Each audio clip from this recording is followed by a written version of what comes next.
Welcome to day 2 of the budget workshop of the Cape Coral City Council. Today is January 19th. United States of America, and to the republic for which it stands, one nation, under God, indivisible, with liberty and justice for all.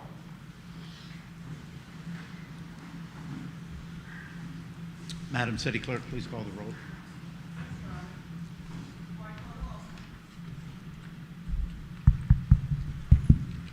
Yes, Your Honor. Before I call the roll, I would like to announce that Councilmember Welsh is to arrive after roll call. Mayor Gunter, Here. Council Members Carr, Here. Costin, Hayden, Here. Long, Here. Shepherd, Here. Stunkey. Here. I have 7 present and 1 excused. Thank you. Item 5A is Parks and Rec Master Plan. Mr. City Manager. Thank you, Mr. Mayor. I just want to thank you all. I didn't get to yesterday for a good discussion and our ability to kind of work through some fairly complex topics. So we'll be continuing discussing them and how we will address some of those things through the budget this year and in the coming years. Today's agenda moves along the same line, kind of thinking of the bigger picture. We have on the agenda the Parks and Rec Master Plan, our comprehensive plan, Pine Island Road corridor plan. We'll break for lunch, then we'll go over the Weir and Bridge master plan, and then have a closing discussion about the impact fees that support the rest of those plans. We're coming into almost 2025 next year. Budget will be the 10th year of our Parks and Rec master plan, and so our Parks and Rec Director, Joe Petrella, is going to give you a presentation on where we are. And as part of our budget process heading into next year, we'll be looking to update the master plan. As you all know and you saw from the growth model, we've had many residents since 2016 join us in Cape Coral. In addition, we've had some residents that have sold and moved, and so we've had some turnover in existing housing stock. And so with those new residents, both from growth and turnover, there may be different values, different quality of life needs that our residents would like to see, and so it's a good point to look at revising and refreshing the Parks and Rec Master Plan. So with that, I'll turn it over to Joe. Thank you. Good morning, Mayor and Council. Joe Petrella, Parks and Recreation Director. Today I'm going to just present a brief, give us where we are with our master plan currently, where we're going.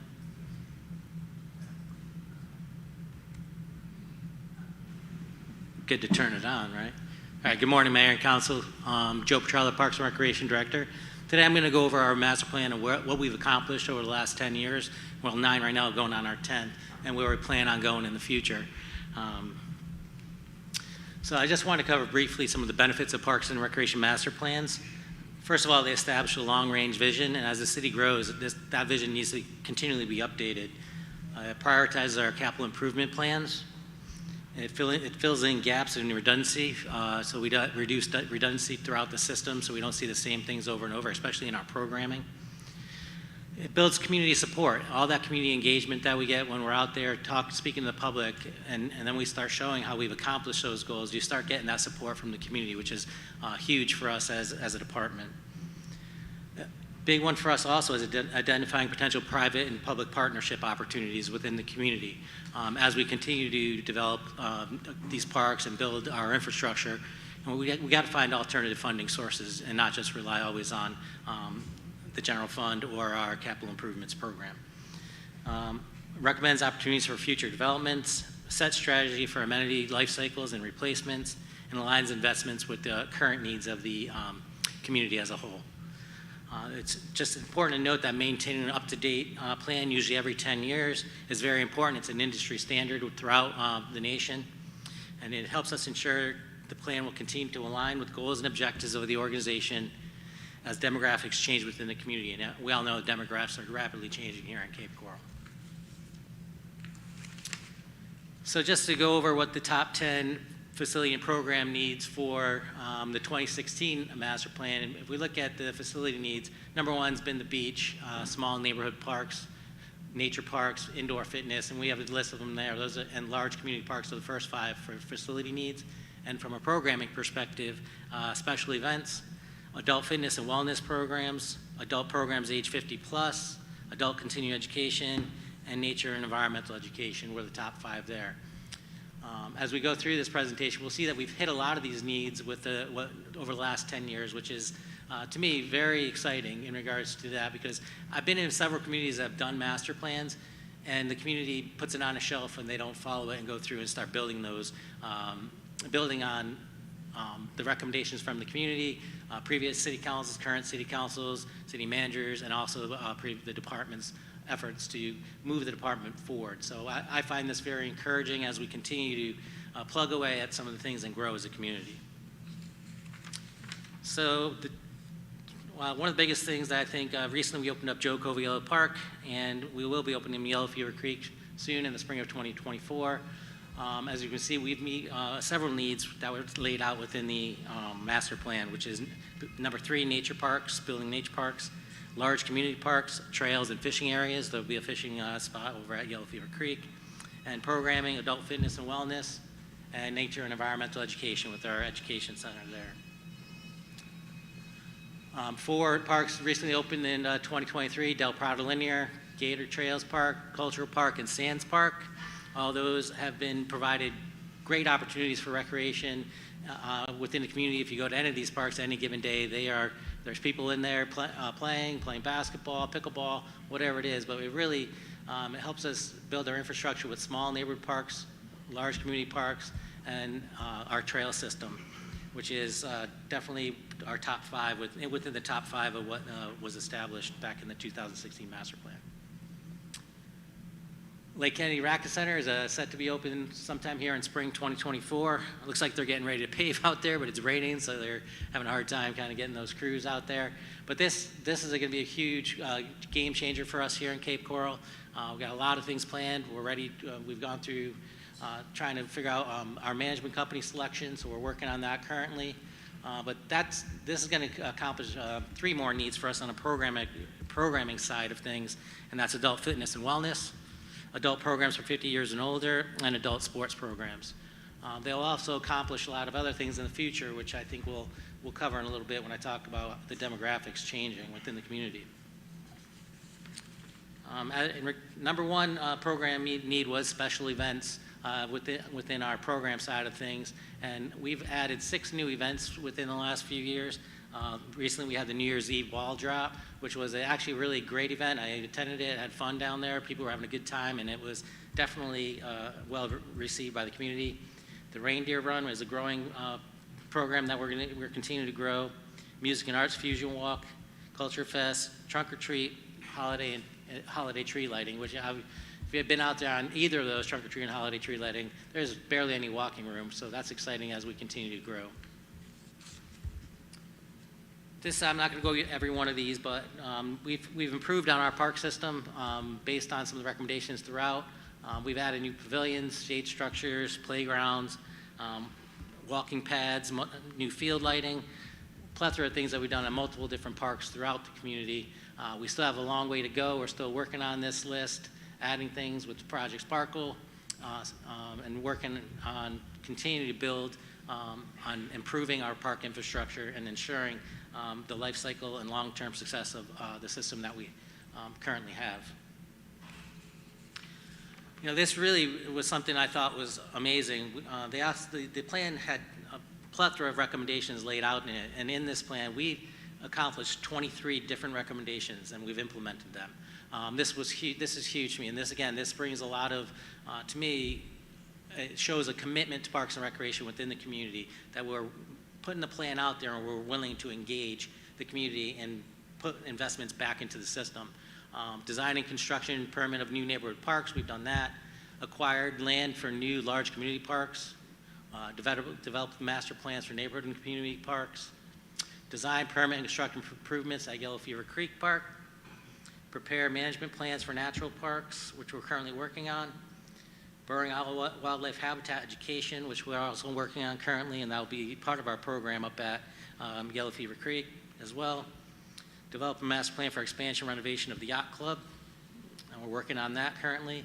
Develop a master plan expansion renovation of the Cultural Park, which was completed. Expand, renovate the Cultural Park, again, completed. Master plan for Festival Park, we've been working on that. And designate acquire land for new tennis and pickleball complex, which is currently under construction.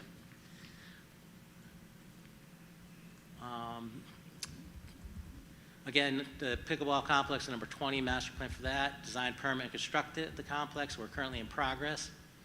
Designate acquire land for new sports complex. That was up at Festival. Develop a master plan for the new sports complex. Again, continue to work on that. Upgrade athletic field lighting. We're trying to transition everything over to Musco lighting currently right now to have one system. Improve existing freshwater boat ramps. Improve water access at other city parks is what we've been currently working on. Design, permit, construct new trails and bikeways. We've identified potential partners to develop additional programs and special events. And currently we're in the process of our maintenance management plan. Our new park superintendent's been working hard on getting our standards set, so we have a plan set for the next, each year, and what our plan is going to be throughout the next 10 years. Developing an emergency action plan, and currently we are also working on creating a succession plan. So we're excited about the things that we've already done, but we have so much more to still build on. And again, we have a lot to work, but we're happy on the progress we've made so far. So what's goals for the 2026 master plan, goals and objectives? We need to continue building off the accomplishments and recommendations established in the 2016 master plan. We should be reassessing the current state of the system while projecting focus areas based on comprehensive assessments of community priorities and values for a 10-year period. The rapid growth of the city over the last 10 years has really had an effect on will have an effect on certain focus areas and change priorities. As we know, we've got a lot of younger people moving into the community, and we saw from our priorities list, there was a lot of adult programs and a lot of 50-plus programs. I can see that flipping with the new needs assessment, having a mix of having some needs for our youth, our teenagers, and individuals 20 to 35. I think that's going to be something that's going to be, I project we'll see coming into the new master plan as we develop it in the next coming year. Establish a long-range vision and recommendations for parks and recreation services. Identify potential partners. Prioritize comprehensive improvement plans and explore the revenue streams, as I mentioned earlier. Now, the estimated cost of the project is around $150,000.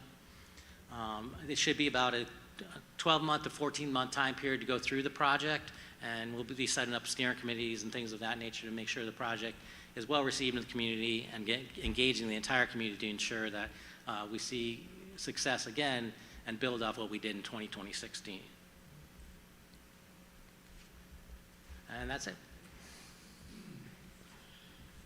Okay, thank you. I open up for any input or any questions from council. Just one question, is are we hiring a consultant to accomplish the new master plan, or are we doing it in-house? It would be a consultant. Any idea when we will bring that consultant on board? I would assume that you're trying to have that plan at least established by 2026. Correct, yeah. So once we know it's approved within the budget process, we'll get the scope of the work done prior to the approval, so we're ready to go right away. So in October, we'll get the RFP out. Once we get the bids in, we'll hopefully get it started by January, early February at the latest, because it's like I said, it's 12-month to 14-month process, and we want to be ready by January, February of 2026. Okay. Any other questions? Yeah, Mayor, I had one. Go ahead. Joe, did the 2016 master plan, or will the upgraded master plan include anything, and I'm not sure what category it would fall into, but the need for swimming facilities, the need for community centers where we are deficient in those areas? Are those types of things we're going to be looking at beyond what's on the list? Yeah, when we do the needs assessment and we put it out to the community for the statistically valid survey, those will be options that we put on there to see if the community wants those in the system. So that'll be, I project it'll rank higher as we get a younger crowd, residents moving in. So yes, it will be part of the selection, is that people can choose when they're taking the survey or in public meetings and comment. Thank you. Any other comments? I guess I got to follow up on that. I guess it's great to know that we need it, right? The community needs it. We know we need indoor facilities. Our own plans tell us that. We know that we need aquatics. So at what point do we actually take action in doing that? I guess that's something that we have to collaboratively try to decide as far as budget appropriations when we figure this out, because for years we say we need it, we know we need it, we know we need it. And it's cool to say that we need it on a piece of paper, but at what point do we finally take some traction and move forward in doing what we all know we need? I mean, we've got a survey coming. Sure, we know what the survey is going to say, the same thing the last several have said. So I guess that's maybe to your point. Yeah, I think hopefully discussion kickstarts that momentum so we can get it done. Yeah, I think we're to the point now where we've talked about it. We know that we understand the deficiencies, we know the needs, so it's going to be time to move forward. To me, soon. Yeah, I'd be happy to support any thing that creates some positive momentum in that direction. One other question, Joe. You mentioned, I don't know the exact language you used in the slide, but it had to do with plans for maintenance and upkeep, I guess, just to limit it. That to me sounds like what we kind of tried to bridge the gap on last year with the Sparkle allocation. So is that basically in lieu of that? How are we budgeting that stuff going forward? Is some Sparkle to some degree going to be funded in this year's budget? Is that a plan, or are we going to roll that into some other fund for maintenance? Yeah, So go ahead, Mike. Sorry. I know we've been working on trying to build a deferred maintenance fund within our budget, and I think currently it sits as deferred maintenance Operation Sparkle. So one of my goals is to build a 10-year asset management plan and build out those 10 years of what we're going to need within the budget each year moving forward. So that's what we're currently working on.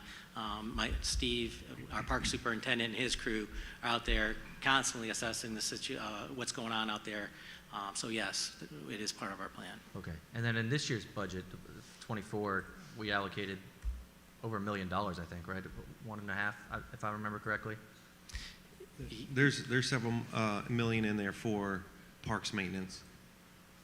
As part of the Sparkle Yes. that we provided last. Can we at some point in the calendar future get an update on where that's at, where that pot sits, and what some of that stuff might be earmarked for? Yes. Thank you. I have that. I can get it to you shortly. We have a quarterly update coming up from Mike, so we'll get it over to you. That'd be great. Thank you. Yep. So on the Sparkle, the concept was, at the time before we opened up all these new parks, we had like 36 parks in the system.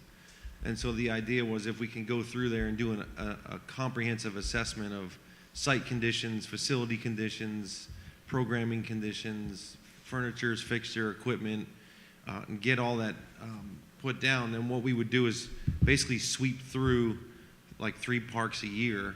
As if you think about that, and that's why he's looking to build a 10-year plan, essentially you're doing 3.6 parks a year, refurbishing and refreshing all of them. And then the play equipment and all those other things. If you get put them on a life cycle, then you're just budgeting for those life cycles unless something happens sooner. This way, air conditioner plan that we have now, with the $60 million worth of, at the time $60 million worth of improvements, called for a 5% maintenance increase in the park's budget annually for those new improvements. So back in 2016, for all the value of those improvements, it called for basically $3 million a year in additional parks funding to maintain all the 7 new neighborhood parks and the 4 community parks. So we're trying to build Parks and Rec's budget. We have Sparkle for all the old parks, which we're trying to get adequate resources and programs that they can fund through them. Plus, we have to start incrementally increasing, their budget for all the new parks. Even though the stuff is brand new, they're pretty heavily used, and so, things break, accidents happen. Okay, so Sparkle to me by the name itself is just sort of like a stopgap, refresh. So we're talking about paint, we're talking about, I think at some point, pressure washing sidewalks, small stuff like that as far as maintenance to bring it up to acceptable levels. And then there's an additional fund that you were talking about as far as moving forward, deferred maintenance and that sort of thing. Okay, thank you. Yeah, I think something else that will be important in this Parks Master Plan, once we identify the projects and how we want to move forward, of course, we got to look at the funding mechanism. And as we all know, that basically you have a couple different types of funding mechanism, but one of those mechanisms is very similar to the 2018 Parks Go bond. I think it would be important, and once we develop and identify what those projects are, is if we just move forward using general fund dollars, how long it's going to take to accomplish, say, that top 10 priority list, versus if we have a Parks Go bond, because I know we've had that discussion for a phase 2, how quickly we can get those projects done. Then I think we can show the community, you know, if we just do it with general fund dollars, estimated time to get these 10 projects, the top 10 priorities is X. But if we do a additional Parks Go bond, we can do it in X amount of time. And they can make the determination, you know, whether we move in the one fashion with just general fund dollars or a Parks Go bond. So I think that would be helpful, especially when we are trying to show this plan to the community, and it kind of gives them a sense of how long it's going to take to get these projects on board and up and running. So that's my recommendation. Yeah, I think we can add that to the scope of for our contractor as well to kind of help us guide through that, so. Any other questions? Okay, thank you very much for the update, and we'll move on to the next item. 5B is the City Comprehensive Plan for Community Beautification. Mr. City Manager. I thought you wanted to speak. Don't everybody jump to the mic at once. Thank you, Mr. Mayor. This is Omar Leon, our city arborist, is going to give this presentation. Usually we're at tag team. Okay. So the purpose of this presentation is to get you to think possibly about a different way to change the way we are currently moving forward with beautifying the city. As you all know that have been on the council and Councilmember Carrs, you'll see going into this budget process, typically the way we've been funding medians has been through a process of identifying $1 million or $2 million and allocating that towards a median. And with the most recent price escalations that we've had in the last couple of years, it's cost us about $800,000, almost $1 million a mile, once you include curbing, which is now required due to the Florida Green Book. So if you think about that kind of budget allocation and think about all of the lane miles of medians that we have in the Cape, it's going to take us forever. The population will be built out before our medians are complete. And one of the things that we hear a lot is when I go to other cities, they just look beautiful because the roads I'm on, they have curbs and landscaping, and we lack that. So I challenge staff to come up with a way to think about how can this council or in the community complete beautifying everything that has irrigation water available within 5 years. So if we look at all of the big picture items that we have going to change the image and the aesthetic value of the city, we've got the pedestrian bridge that we've looked at. We've been reviewing plans for the yacht club, and so this finishing piece while you're driving to and from areas of the Cape was an idea of how can we put a plan together to improve all those and be done with them much sooner, so that no matter where you go, where there's irrigation, the community, the residents, the businesses around have beautified medians. Thank you. So good morning, Council. Omar Leon, City Arborist. This presentation, I'll be doing the first half, and then the Finance Director will be presenting on the second half. So I wanted to give you guys a brief breakdown of the current status of the beautified medians within the city itself. We currently have about 38 miles of medians that are under maintenance contract. These are improved curved medians that are being maintained by city landscape contractors throughout the years. These have been slowly maintained or enhanced. We additionally have about 6 miles of medians that are enhanced, that are not curbed, but have been enhanced over the years. Some of these include areas of El Dorado, Surfside. Now we have some areas within Rose Garden and Chiquita as well. When you look at the city as a whole, there's roughly about 99 miles of remaining of unimproved medians. 5 of these miles are actually curbed, but they remain unimproved. South of Pine Island Road, or most of the areas, this includes most of the areas that are under irrigation or have available irrigation, we have about 35 miles of unimproved medians within those specific areas. So if you take that, just say it's 100 at $2 million a year, we're looking at 50 years to complete all the medians under the current level of funding. And so we're talking about, if you think about the growth model, we're going to have full build out, in 20, 25 years. We're looking at 50 years to even complete the medians on the current trajectory. So under the current process for construction, as the city manager had mentioned previously, we have a 4-phase process. You have the engineering design phase, which is where we look at access management, curb design, bringing up the roadway up to the updated roadway safety standards for engineering design. We then move into the landscape design, which is looking at how do you landscape these medians per the Green Book standards that we abide by, and also how do we landscape these medians based on the adopted theming and intensity levels that we have throughout the city. Right here on the right is the recently adopted theming and intensity level throughout the entire city.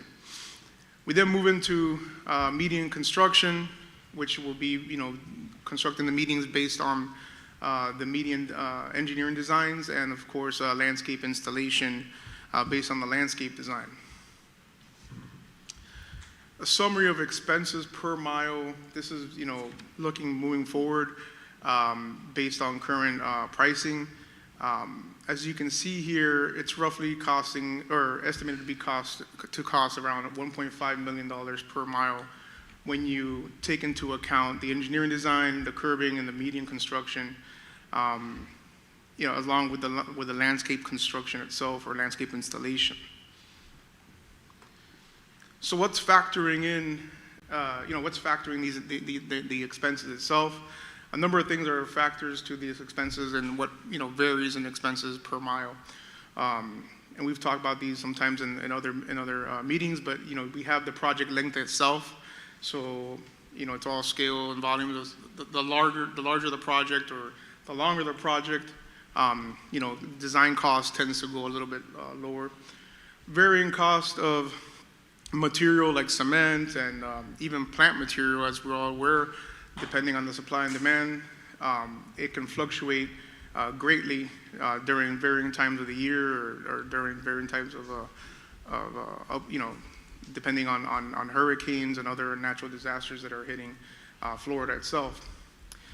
Intensity of the landscaping, we look at this, it tends to cost a significant amount more to construct a more intense landscaping versus a foundational landscape like we have on the top right.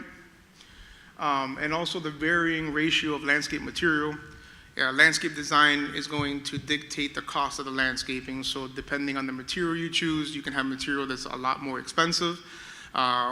You can pick material that looks great and it's more adaptive to our area, that's not as costly, and that can bring down that cost a bit when you're looking at the long-term installation costs per mile.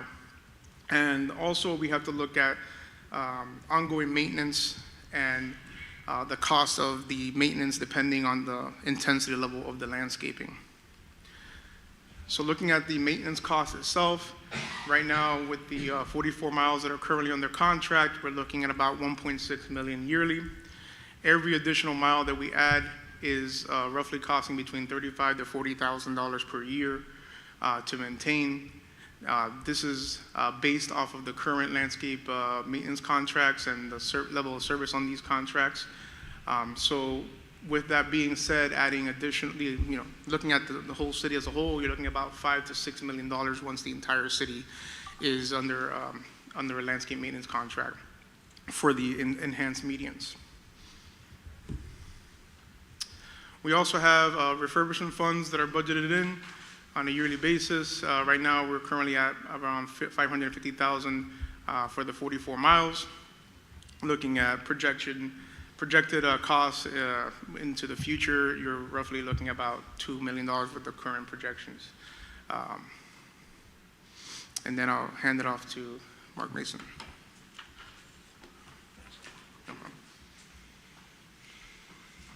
So as the city manager, Mark Mason, Financial Service Director, good morning, Mayor and council members. As the city manager pointed out, if we elected to try to do this on an annual basis, it would take us approximately 50 years to do 100 miles worth of medians. And so we had discussed some options or some opportunities or alternatives in how to fund this. One of the things that we looked at, and it is not a new thing, it is something that has been discussed in the past, is to use an assessment format. And so I basically calculated you a potential. This should not be construed as an absolute. We haven't even looked at the assessment methodology. One of the things that, as part of assessment methodology, it's the benefit that was received by a property owner from whatever it is that you're doing.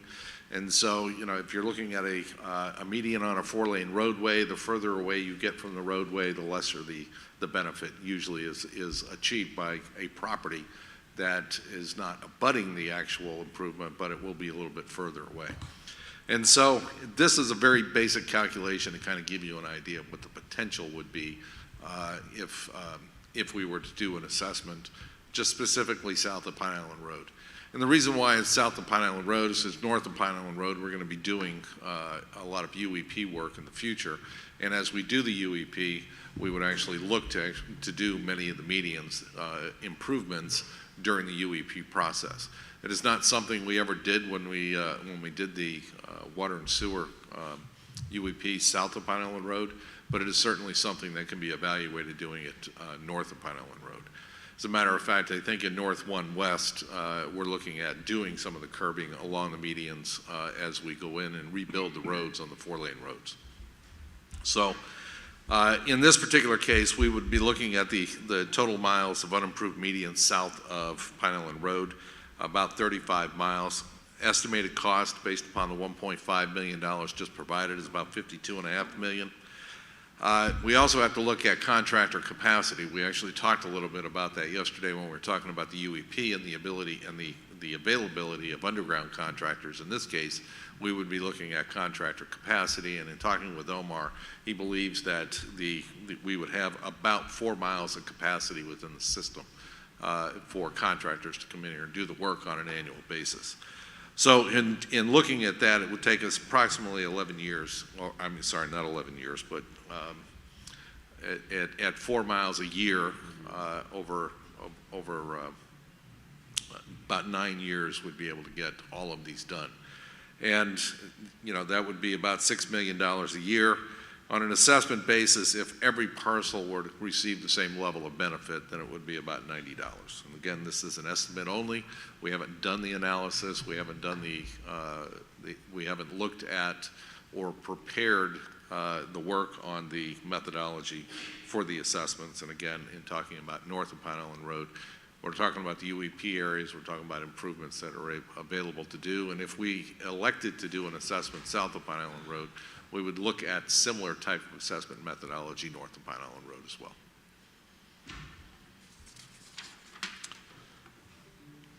So for us, it's an option. All right? Do you want us to go forth and evaluate the assessment option, look at the benefit analysis, look at the potential of doing something like this, or we continue to do or look at potentially funding the improvements at 4 miles a year at about $6 million a year, which we would expect that over time that cost would simply just continue to go up on an annual basis. So that's where we're at. We have the options. So I guess the direction you're looking for today is, do we explore this any further, or do we consider other methods of funding that we have available to us through our yearly budget process? Correct. Okay. All right, now I'll open it up for that. Go ahead, sir. I like the idea. I think it makes sense if we can accomplish it much quicker. I'd be curious, though, as far as an approval mechanism, right? I mean, it appears that we could do it here at council level, but would it be appropriate, because we'd be impacting all parcels, some more affected than others, maybe do a referendum to get a real true picture of what the public believes we should do with regard to median beautification? I think it will make a dramatic difference in the city as it sits today. I mean, I think that's one of the big detractors, as far as I see it driving around, is the medians. They look dramatically different depending where you are. And I think that's been an issue for a really, really long time. I just wonder, I mean, it'd be a simple way to get a quick temperature of the community's belief in it. I mean, it's a relatively small dollar figure to most, I believe, but I think I'd be curious if that'd be something we could do either legally or even as a council, what we think moving forward. But I'd like that idea better, especially if we're looking at a quick decision. I mean, I think the quicker we can start, the better. And if we could even get it on the next ballot, which isn't that far off, we may have this program up and running very quickly. Thank you. Councilmember Steinke. Thank you. Just a clarification, Mark, if you could go back to 176, I think it is. If our contractor capacity is 4 miles a year and we have 99 miles of unimproved medians, that sounds more like 25 years to me. I'm talking about south of Pine Island Road only, at the 35 miles. The 35 miles? Yeah. Okay. That would be about 9 years. There's no irrigation north of Pine Island, so Right. there wouldn't be water to irrigate. And I think, as it relates to Councilmember Carr's comment, I think if we want indication of whether it's something that the public wants, we could do that in a way other than referendum. We could certainly do that through survey rather than having to wait till November, because the referendum would deal with the funding mechanism. I think what we want, and I think what you were alluding to, is we want to know if that's what the public wants before we determine what a funding mechanism would be, to find out if that's something that interests the public. And from those areas of our city that currently have very pretty medians, I think there will be some pushback from those, in that they will probably feel that they paid more for their homes because of where the home was and because there were beautiful medians there. And so I don't know if there's the potential for segmentation of where this is done and how it is funded. But I think because of our city in total having been developed over the years and different areas developed to different degrees than other areas, a general consensus, it'll be interesting to see what that would look like. Mr. Mayor? Good. Just and the part of my mindset is that this is an annual assessment for 9 years or 10 years, the way I'm seeing it. Am I correct, Mark? For the construction part only, one of the things we would recommend afterwards is to continue the assessment on the maintenance side. So this would be not only a construction assessment, but it would be a continual maintenance assessment for basically ever, which is certainly allowable. Essentially, it's swapping one place for another.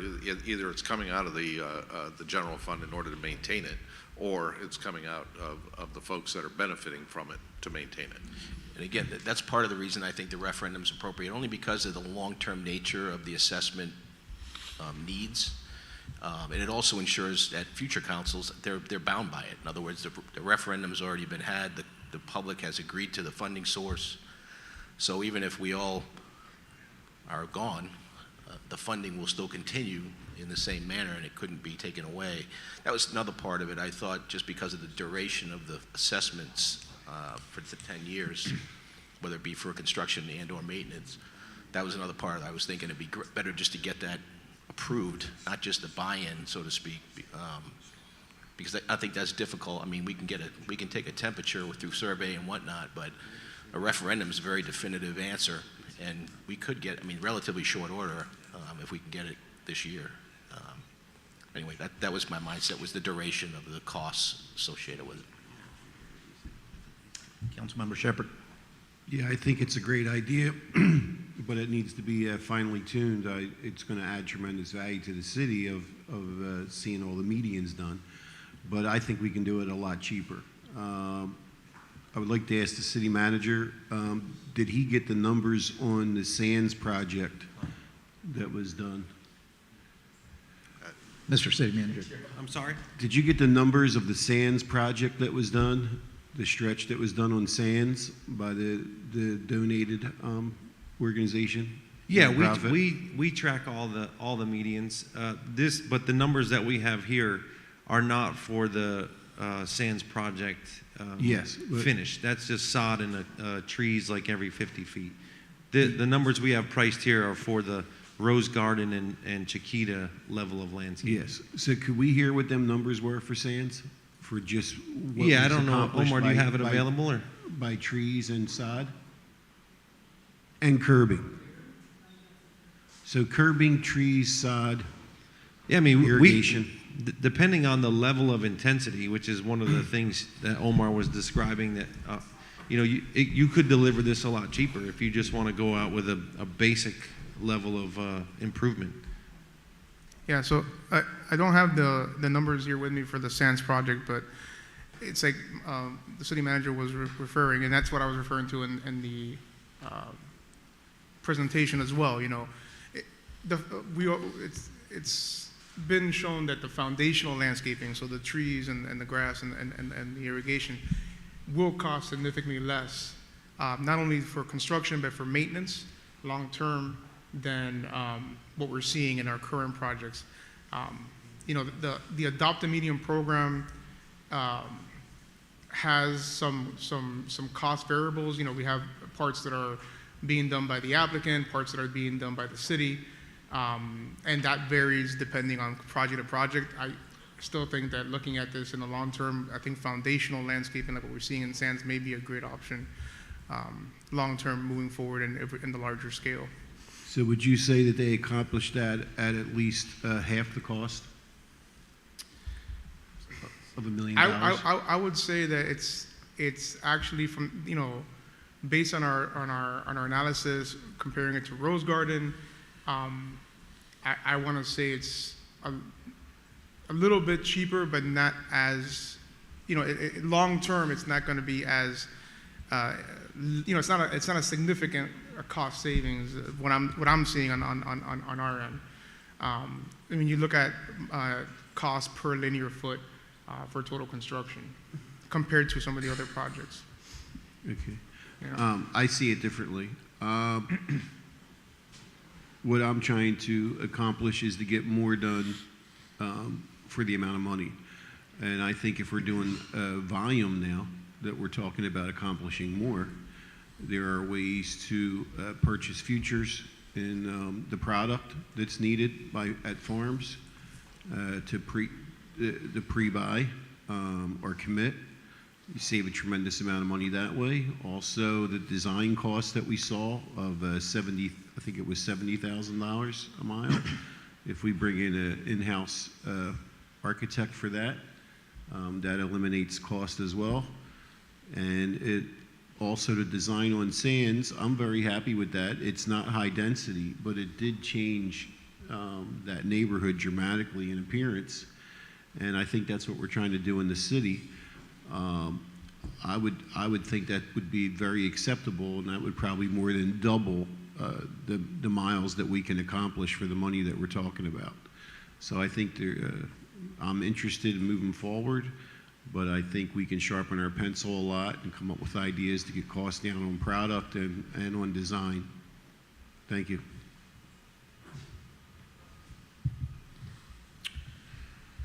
Yeah, I guess I agree that this is definitely an option. You know, I'd like to explore a little more exactly how it's going to work. You know, I kind of see when you talk about an assessment, the construction aspect is much more costlier than the maintenance aspect. So in the discussion of the assessment, once it's been brought back to council, I'd like to see that breakdown. You know, if the assessment is X for the first 10 years, what is going to be the maintenance component thereafter? I don't want to have that same exact assessment continue on based on construction. You wouldn't. So It would go down after, Yeah. after it's. So I would like to see what that is. You know, there's probably a lot of work here that has to go into, first off, bringing it back probably at a committee of the whole, having a discussion, seeing what the plan is. You know, I think today we're at the 30,000 feet level. You know, so do I think it is an option that we should explore further? Absolutely. I can't tell you I'm 100% on board until I see the details. I think in the meantime, I can tell you, Councilmember Carr, we only have until April to put something on the primary election, and we only have until June to put something onto the general election. I don't know if that's enough time to vet this. It could be. It could be. But I do like the idea of the survey. We may do a survey and find out that the community isn't on board with this. So then why spend all the time, all the staff hours, and all the man hours to develop that? So I think the survey could be done quite quickly, a lot quicker than a referendum. And then if that survey comes back favorable, then we move forward and try to get a plan together and maybe try to get something, if it's a decision, to stick it on for a referendum. So I think it's important. Let's not put the cart before the horse. I think a survey will kind of give us a temperature with a more in-detailed discussion of how that assessment will work. And then if that's something we want to put to a referendum for the ultimate decision, I'm okay with that. Thank you, Mayor. May I speak? I like the idea. I think that you can get down even deeper, where in the future, if we find, you know, depending on the level of feedback or positive feedback in the surveys, directly impacted properties are going to love this, right? I mean, I live near the Pelican corridor and north of the Parkway, which does not have anything like the south side on Pelican, right? So obviously, I would be a big proponent of this personally, and I've thought about this for years, and I've had discussions as a private citizen and not as a council member about how that could be accomplished, and it can actually be done with even neighborhood surveys and neighborhood assessments based on what I understand. Obviously, the cost would go up because the number of people would be lower. And again, this probably goes before the Green Book change. The discussions I had were before the requirement of gutter, curbing, in the median, which I think it really significantly has increased the cost of beautification.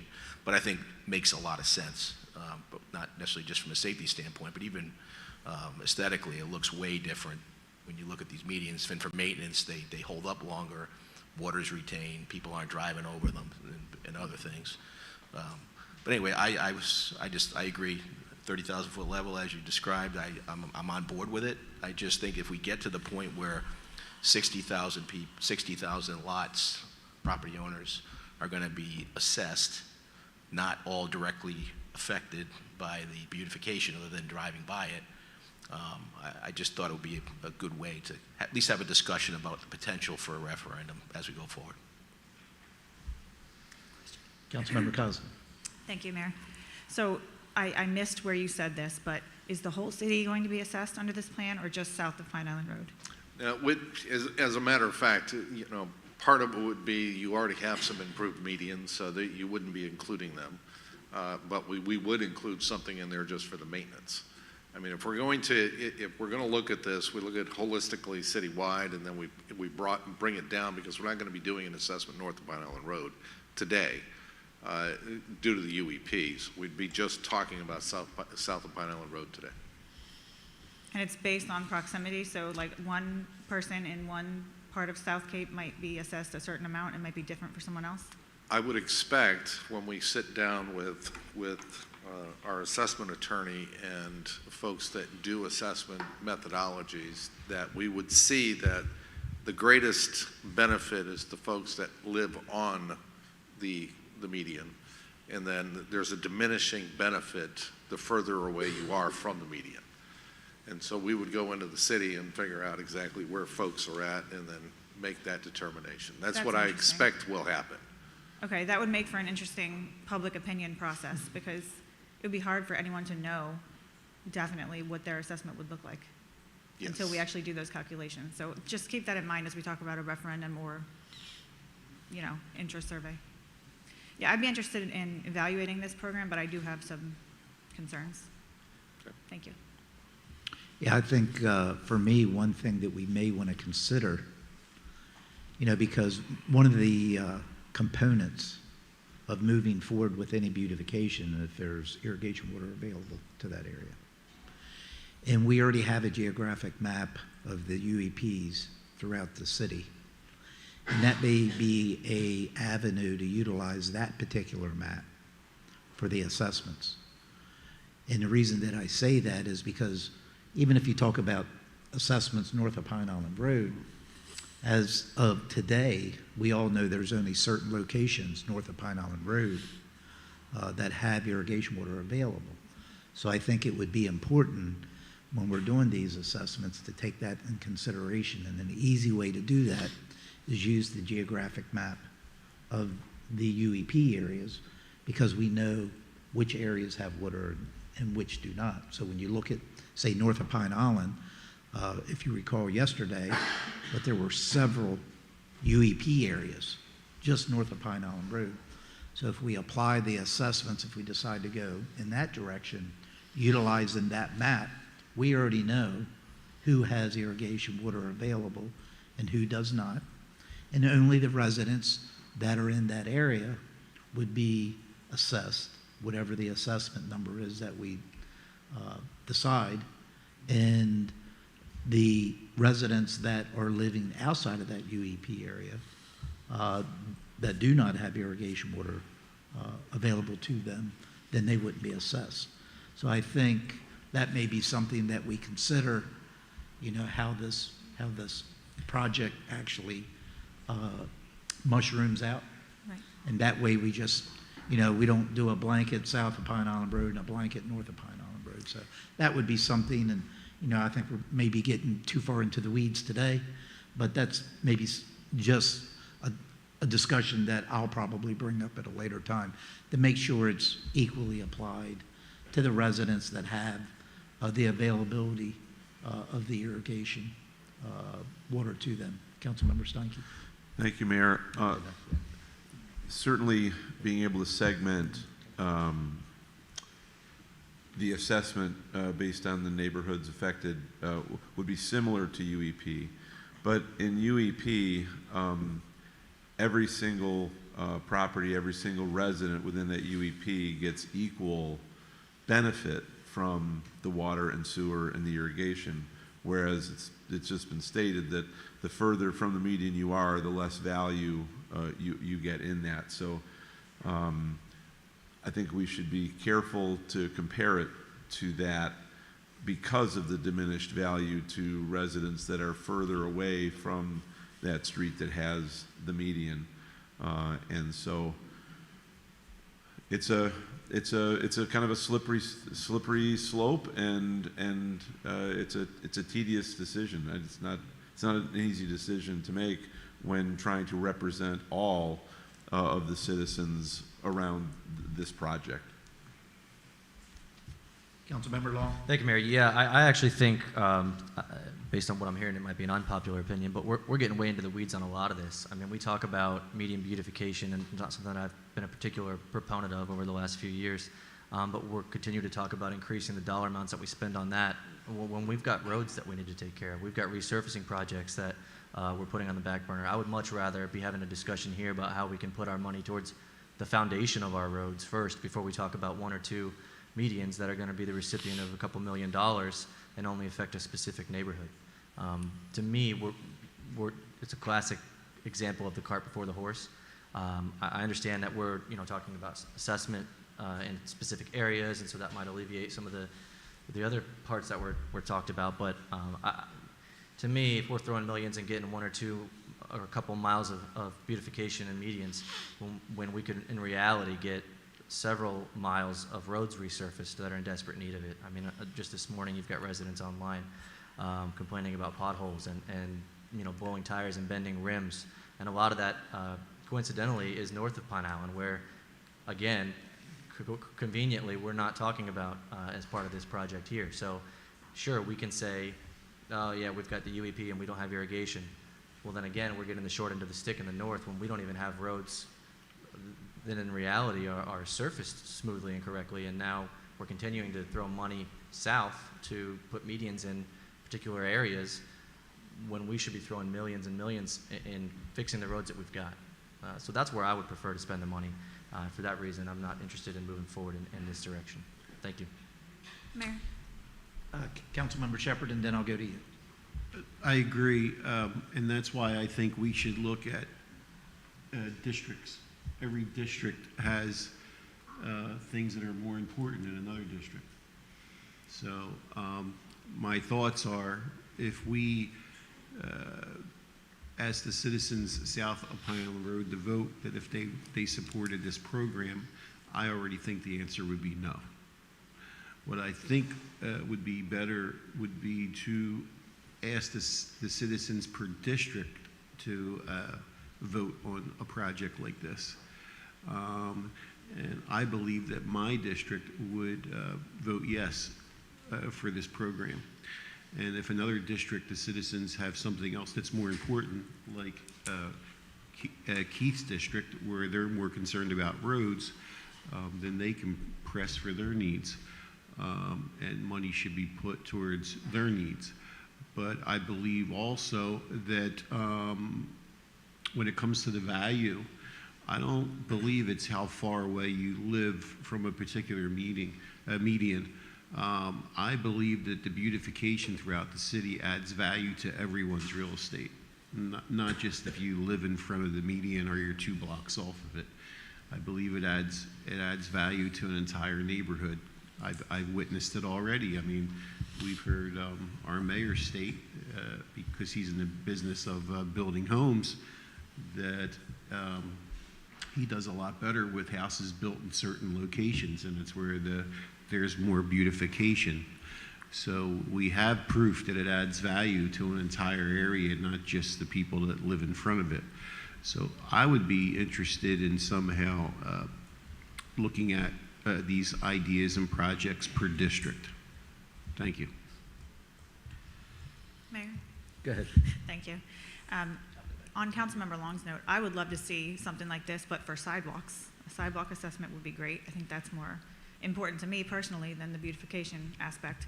But talking about the North UEP, correct me if I'm wrong, but I think that in the newer UEP areas, we are including beautification in the total assessment. Is that right? No, We are not. not in the assessment itself.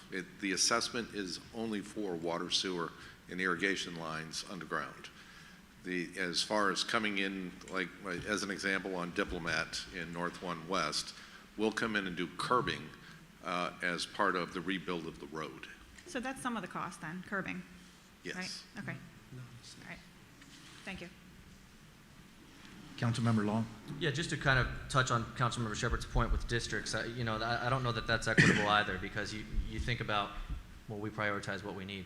Well, frankly, what I was referring to is what we need, particularly in the north and other areas of the city, is a fundamental issue with the roadways, as opposed to what I'm equating to paint with the medians. Can you imagine asking residents of a particular district to be proponents of an assessment that would fix potholes in their area? It's absurd. And so to kind of even put that out there, to me, is not even a consideration. I just wanted to make that distinction very clear. Thank you. Mr. Mayor, just one comment to follow up on that. I agree completely, Councilmember Long. I think that's why I think the discussion about how it's funded and who approves it is important, because it is additional above core service. I look at potholes fixing and roadway maintenance as a core service of the city that should be equally distributed based on need, right? 100% agree with that. That's why I wanted to have somewhat of a discussion about the funding of it, albeit in the weeds, but we're at a budget conference. I thought it'd be appropriate at least to have the topic brought up about how to fund it, and it wouldn't take away from the road maintenance that needs exist throughout the city. So that was my mindset, just so we're on the same page. All right, thank you. Thank you. Councilmember, I didn't mean exactly how you put it out there. I just wanted to make the statement that every district has things that are more important than others. I in no way think that roads should be ignored. I get calls actually from citizens in the northern part of the city asking me for support and help with fixing their roads, and I just wanted to make that clear. I just wanted everyone to realize that every district has a different priority list. Thank you. Councilmember Hayden? Yeah, getting back on topic before we get too far away with it. I agree with it, exploring the assessment, and possibly doing the survey.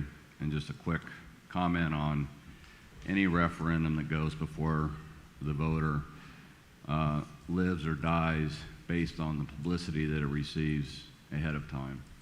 And we certainly wouldn't have enough time to educate voters on what this referendum might mean unless we had put together a really, really good communications plan, because the problem with referendums, especially in a presidential year, are the ballots are huge. These types of referendums get lost. It would be hard to explain much of this in 60 words.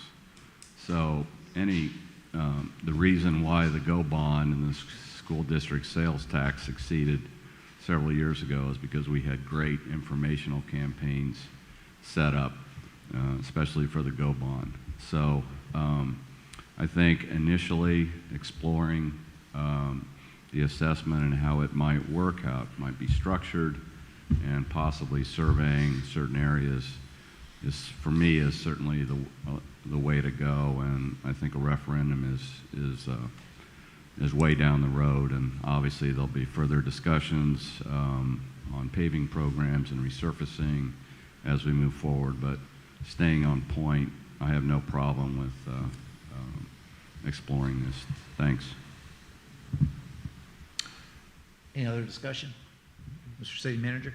Yeah, let me try to bring back a little bit back to the 30,000 square foot level. I think what I was discussing yesterday about all the people coming to the north, going to be asking for services that the people in the south already have. I think we had a little bit of that here this morning with Councilwoman Cozen and Councilmember Long. The idea of this concept for those that live in the south or represent, for you that represent people in the south, but for those that live in the south, the impact would be time. For those of you that live in the north or represent the north, by shifting the funding source from the property tax, which is where we're getting all the revenue from now, and moving it to an assessment, then frees up the person that lives off of Kismet or Del Prado or in Gator Circle from paying property taxes to fund Cape Coral Parkway or Chiquita's median improvement. So by moving the funding source to a dedicated assessment, you are now having the people that are benefiting, which is kind of the benefit discussion, paying for the level of service and that need and that improvement.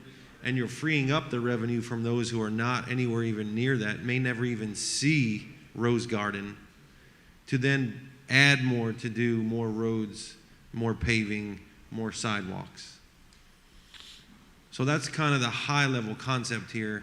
I apologize for not explaining that, but right now we're funding this through property taxes. And so people that live in the extreme reaches of the city that don't live in the south, that don't even have irrigation, their property taxes are going towards beautifying roadways, in the far south. So by doing this, one, for the people that live in the south, it provides a mechanism to speed it up, and so everybody that drives on the roadways have safe curbed roadways and beautified roadways. And then it frees up revenue in other parts of the city that need other needs to do that. Thank you. Councilmember Long? Yeah, I think we got to be real careful when we start separating where money goes into what parts of the city, because then you're going to get almost every situation where that's going to be the case, that someone is benefiting in one area and another's not. So the mayor, I think, mentioned yesterday with regards to the impact fees for the UEP, I believe, as far as the people in the south that have it are, in theory, paying more for a new lot and construction in the south to reimburse in the north. That's the idea, is the general fund is the general fund, and we're all in this together. It's one unified city, because if we start fragmenting where this money goes to this portion, this money goes to that portion, now you're feeding into the, I don't have kids, why am I paying the school tax? I mean, it could never end. And so we've got to be careful about how far we go when we say this money goes here, this money goes there, because then everybody's going to want to start splitting the pie, and it's going to become an impossible task for staff of the city, the finance department, and everything else. If we're sending this money here, this money there, this is going to this corner. I just want to be careful that we don't set precedent when we're doing that, and it becomes a dangerous one. So, thank you. Any other discussion on this topic? Get the direction you're looking for, Mr. City Manager? Yeah, so I have 1, 2, 3, 4, 5 that are interested in exploring this further. We're not going to go all in. We hear there's several bits of information and concern, so we'll take it to the next incremental level and go from there. Just clarify, I'm not sure how you counting me, but I was in support of having something come back. Yeah. Do you have me in the affirmative on that? I had Shepherd as interested. I had Gunther as Explorer, Steinke as the survey, Cosden as interested, Hayden as Explorer. I had Carr as referendum. So yeah, 6. Okay. I'm not just referendum. I certainly want to explore it regardless of the funding source. Yeah, I had you as /survey. You came back around and said survey too. So. Okay, thank you very much. We'll move on to the next topic of discussion. 5C is Pine Island Road Corridor Vision Plan. Actually, there's a second part of the beautification. Okay, I'm sorry, go ahead. Yes, I'm sorry. It was buried up underneath it. It's all part of the beautification, and that's the Okay. next one I'm going to go to. And it's basically the same type of discussion, but now we're talking about lighting. Lighting within the city is certainly helps with beautification of the city, and it is, I think it's part and parcel of providing that particular resource to the communities that we have here. Now, what we've done over the last, I don't know, since the city was actually formed, is as building occurs in a particular area and build out occurs, there's usually requests that come to the city. City fulfills the request by contacting LCEC. LCEC comes out and either puts in a pole or goes out and attaches a light to a pole, and then you have light. So over the last 15 years at least, there's been some discussion about lighting and how to end up paying for lighting and to be able to meet the goals of putting in lights where people want them in a timely manner and being able to pay for it. And so over the last, again, 40 years, 50, 60 years of how long the city's been here, lighting is paid for through the general fund. The installation of the poles, the rental of the poles, and the lighting cost of the poles is paid through the general fund. The overall, in the 2024 budget, there's about $116,000 that's in there for new light poles. And this is basically based upon an estimate of where we think or where permits have been pulled, and we get an idea of the number of poles or number of lights that will actually be requested. And then we pay right now about $3 million a year for the actual lighting and the rentals of the poles. So you get an idea of exactly our cost per pole and the And then the electric cost, which is about $12 a month per pole, $144. And we rent the pole, and the cost of the pole is about $9,200. So when you take $9,200 into 116,000, I think that's, I forgot what that number was. I wrote that down. I think we're putting in a little over 125 poles a year. So when we looked at this, we said to ourselves, it's basically the same thing. It's, I have this much that we've been paying every single year for lighting and for poles. And there have been times where poles have been requested, but the funding hasn't been available, so we haven't actually installed the poles. Overall, we would look, and so we're back to the same discussion of creating a lighting district or creating multiple lighting districts throughout the city. In some cases where the poles are being put in, the cost of the pole as well as would be part of that particular district. In the areas where lighting already exists, then it would be, again, you'd just be simply dealing with the maintenance or the replacement of poles, et cetera, over time.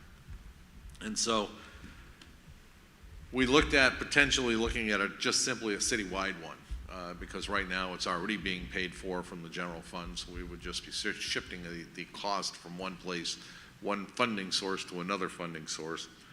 And in looking at all of the parcels within the city, and in this circumstance, you would carve out the major thoroughfares such as Cape Coral Parkway, you would carve out the Pineland Road and some of the other major thoroughfares, because those are in the 4-lane roads. Again, you get to the greatest benefit is on the 4-lane road, and then you have a diminishing benefit of that lighting structure along the 4-lane road the further away you get from the road. So we'd actually carve out the major thoroughfares, and the city would continue to pay for those because it's more of a safety issue along those major thoroughfares, with the medians, et cetera, that would be put in place. And so right now, based upon the 128,500, and again, this is a basic calculation. It's not meant to be the be-all and end-all. We haven't looked at the methodology. About $24 a year for the cost of lighting per parcel. And so for us, it's, again, it's moving the funding source from one place to another. It's a benefit. Lighting is a benefit for everybody, but it's also part and parcel of the beautification of the city. In many cases, the more lighting you have, the safer the community, et cetera. But it's also a benefit from what you see when you're driving down the road at times in beautification. So the options again, continue to do what we're doing. Whoop, sorry about that. Or explore the opportunity or the option of putting together an assessment either on a citywide basis or on a district-by-district basis. And when I say district, I'm not talking about the council districts. I'm talking about looking at the natural districts associated with the way the city actually is built. In other words, you'd be looking at potentially Santa Barbara over from Veterans South as a district. That's just an example. It's not meant to be that is the district. Or, when you're looking into the north, you look at potentially Andalusia, west or east as a district. Again, that's just an example. It's not meant to be the actual district. So, again, we would recommend that we look at this as an alternative. It is something that we've talked about numerous times over the years, and again, it does free up certain resources that can be used for something else over time. In this case, it's about $3.3 million a year to go towards something else. Because it's really lighting being a benefit. There's a benefit to the lighting. So. Okay, I'll open that up for discussion. I guess I'll start. For me personally, when you talk about savings, where we can transfer funds that we may be utilizing currently out of general fund over if we have an assessment that's implemented, I think we have to be extremely defined on what we're going to do with that money that we're saving. So for an example, you said $3.3 million just in the lighting that we put on a yearly basis would be able to utilize for something else. I think it's important to identify what we're going to do with that for the voter. Oh, absolutely. So I think that's number one. Number two, you know, I see there's three things when Councilmember Carr mentioned core service that we're responsible for. Health, welfare, and safety. Or for me, that's core services that we are responsible for. And those core services for safety, in my opinion, is lighting. And lighting on the major thoroughfares and major corridors, I think, is our responsibility. So to clarify, Mr. Mason, this program, is it for residential streets that are outside of the major thoroughfares, corridors? Correct. So, you know, I know we have a program in place now where a resident, if they want a street light out in front of their house, they can participate in a program and get that. Boy, I think I would have difficulty myself moving forward with an assessment for lighting. One thing that I don't want to do is get into practice for our community, just keep providing assessment over assessment over assessment, to free up some funding to put somewhere else, especially if it's a service that I personally believe is a core service and a responsibility of the city. Median beautification, I'm 100% on board. I've always advocated for that. I agree with Councilmember Shepherd. I think it will increase the value of that neighborhood. If you do that, it will increase the value of our city. But to me, that's not a health, welfare, or safety issue. As much as I support it, to me, that's a want and not a need. And if our community wants to look better and our community wants to invest in our medians, that I know many of us on this council have advocated for over the years, I would be grateful because I think it would be a big improvement for our city. But it doesn't affect the health, welfare, or safety of our city. So for lighting, for me, that would probably be a hard pill for me to swallow when it comes to an assessment. So with that, I'll open it up for any other. Councilmember Cosden, I think you nodded your head first, and then I'll go to Councilmember Steinke. Thank you. I agree with what the mayor said. I couldn't get behind this program. I think we have a deficiency in lights in Cape Coral, especially in the north, but I think we need to allocate more money in our budget as opposed to adding a new assessment. This assessment, if we then take the $3.3 million and spend it elsewhere, is really just a tax increase because we're still spending that money somewhere else, so the tax bill ends up being higher. And if we're going to do a tax increase, I'd rather just allocate it in our budget than do it this way. Thank you. Councilmember Steinke. Thank you. Yeah, I would agree as well that over the years, the lighting that we do have has been funded by all through general fund, and so if the potential argument is that by doing it by assessment, then those people that are now getting the lighting will be the ones paying. There's a time when the people that didn't have the benefit of the lighting paid for those that got the lighting. And now there's a time where the people that have the lighting can pay for those that don't have the lighting. And it kind of what goes around comes around. And so, yeah, I would not be in favor of a separate assessment to provide lighting that I agree is all part of health, welfare, and safety. I agree. Not to repeat what's already been said, I think those two individuals that spoke prior to me kind of spoke to that. But I do want to say, to pile on to the mayor's point, I think a lot of what we've done here throughout these last 2 days has been increases in assessments and impact fees and utility fees. I don't think any of this has really been about how can we get more out of what we've got or increase that. So, sure, they're on one side, we're coming into an election year, so what are we going to do? We need more money, so we're going to continue to add this fee, that fee, but then say we didn't raise taxes because we didn't touch the millage. I think to Councilmember Cosden's point, if we need the money, then let's just get the money the right way and talk about potentially doing it that manner than just to say, hey, let's just add this fee, or let's add that assessment, or let's increase the impact, or let's slap this as an assessment for the UEP. All those are just alternate mechanisms to get more funding when we could, in reality, if that's the direction that they wanted to go, do it with one swoop of just increasing the taxes, which isn't something I'm saying I'm supporting, but I'm just basically putting it on the table here that all we've seen for the most part so far is additional assessments, impacts, and other ways instead of other ways to increase revenue through just the general fund. Yeah, I agree with what was said by the rest of the council members, so I won't repeat. But I would be interested in maybe increasing the amount of money in the budget, general budget for lighting. But I also would want to make sure that because the entire city is paying towards this, that we somehow evenly disperse the amount of lights that we can a year, so it is fairly dispersed throughout the city. Councilmember Hayden? Yeah, I agree.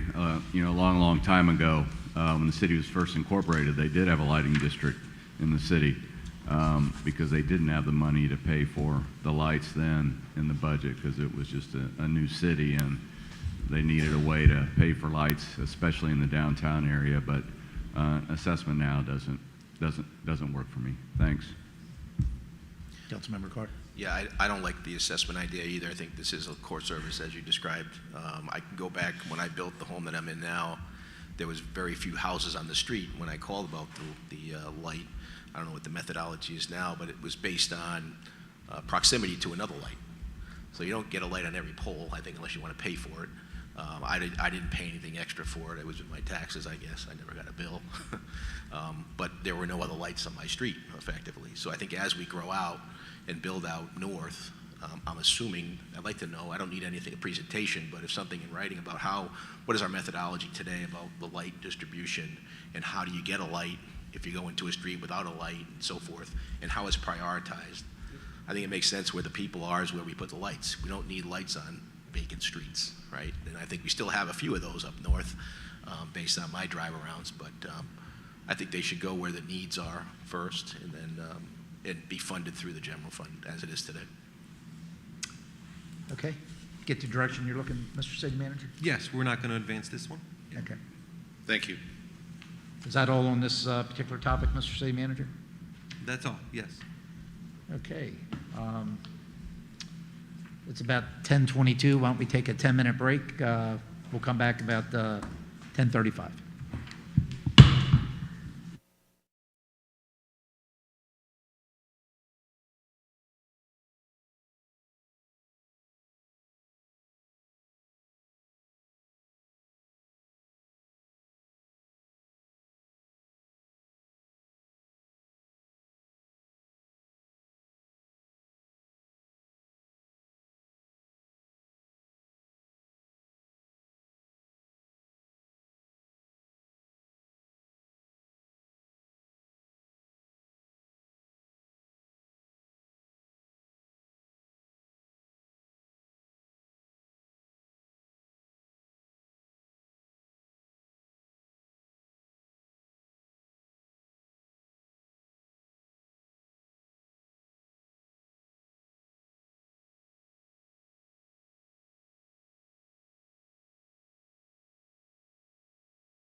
Meeting back to order.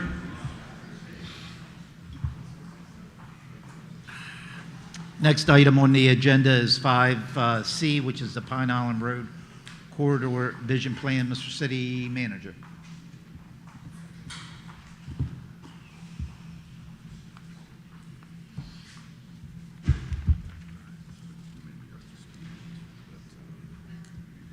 Thank you, Mr. Mayor. Laura Dodd, our transportation planner, is going to give this presentation.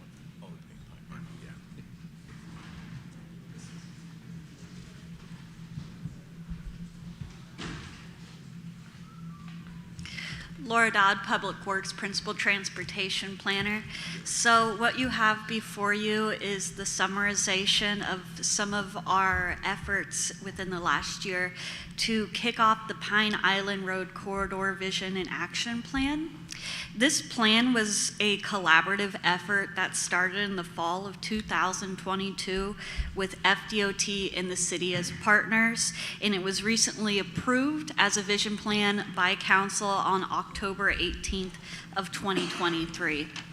Because this is a presentation that you've seen before, I am going to skip over and just touch on some of the high points. Please feel free to stop me if there's something that's of interest you'd like me to go back over.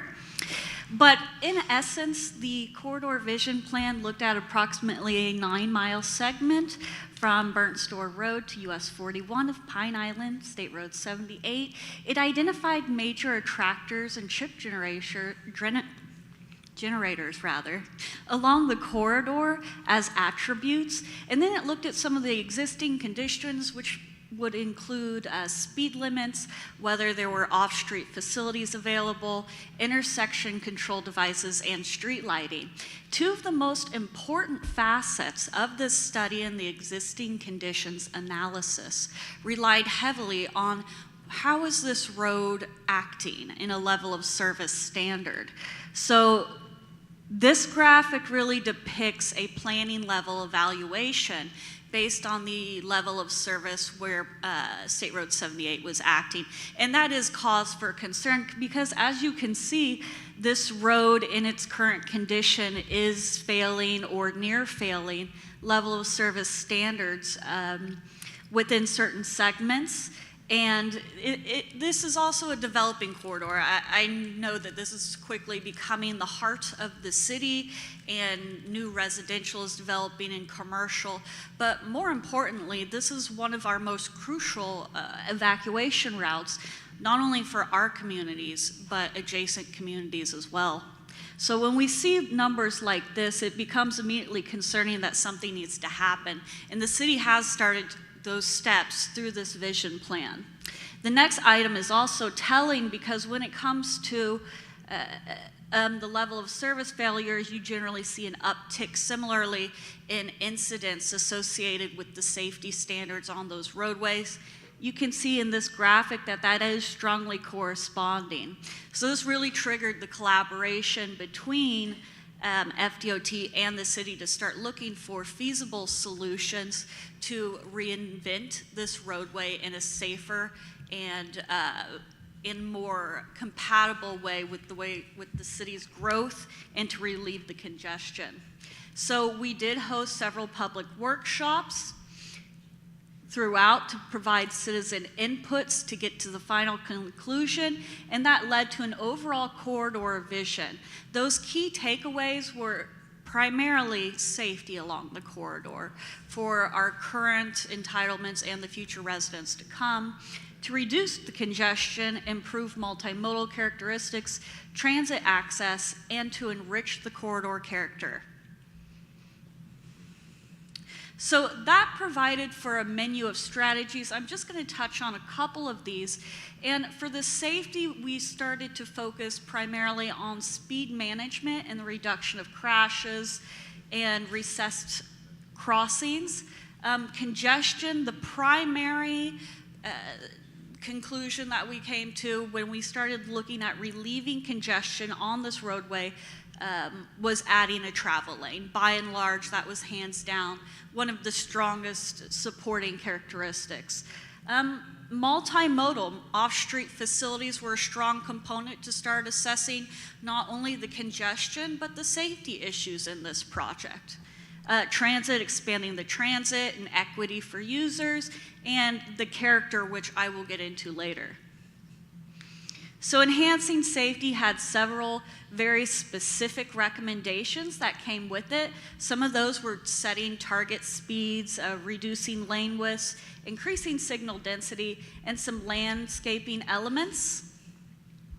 In identifying those high crash locations where pedestrians were at risk to start targeting those specifically for some of those improvements and countermeasures. Here is a menu of items that were compiled as part of your list of potential improvements and recommendations as we start moving forward. These are not set to any one specific location yet. However, as we move forward to the PD&E, we'll see more evolution into these menu of strategies. These, just in short, some of these include reduced radii, street lighting, and protected intersections. Reducing congestion. This has been, from my understanding, a repeat complaint and a high demand from residents that we start looking at the reduction in congestion, not only for our local residents, but again, to echo, this is an evacuation route. This is a critical corridor and becoming a key gateway to our city. So by providing those additional travel lanes, we are accommodating additional users as our city continues to grow. Improving multimodal connectivity, this was a great way to segue into more current planning standards where we examining the safety of the most vulnerable users, whether that be through buffered bike lanes, multi-use paths, additional sidewalks, and connection between non-motorized facilities to really create that holistic network that looks beyond just the streetscape. Improve transit access. There are recommendations to improve transit stops along the corridor. And enrich corridor character, which, there it goes. For the sake of this budget retreat, this is an interesting item to bring up because as we move forward to the PD&E, a lot of these items will need to be addressed as a need for the city. So for example, the landscaping component, landscaping plans would need to be drafted to facilitate the PD&E as it goes along, and also creating gateways and wayfinding signage. To focus back on the landscaping, there is a strong opportunity for the city to be able to leverage landscaping plans to get additional grant monies to fund some of that that landscaping characteristic for the city. In addition, the wayfinding and branding of it can help really bring together the corridor holistically and give it a sense of place. So the next steps moving forward, right now we have completed the visioning plan and the PD&E is targeted to begin in FY25. And you will see currently the PD&E approval, the local funding agreement with FDOT is tentatively scheduled to go before you all at a regular council session, January 24th.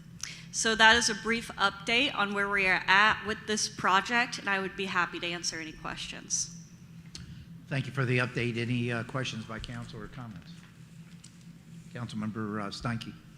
Thank you. And first, give credit where credit is due. The FDOT opportunity to participate and have this presentation and then the summary, the survey that followed that as a part of it, I thought was outstanding. I participated in that and have been interested in, okay, where do we go next? We had some great ideas shared, and so how do we implement those? So I'm glad to see that it's moving along. Just one comment in addition. I know one of the, certainly on the Pine Island corridor, we have, if you will, a commercial entity after commercial entity after commercial entity, parking lot after parking lot after parking lot. one of the recommendations was to have non-motorized connectivity, but the way it was displayed was to have that out in between the street and the commercial establishments.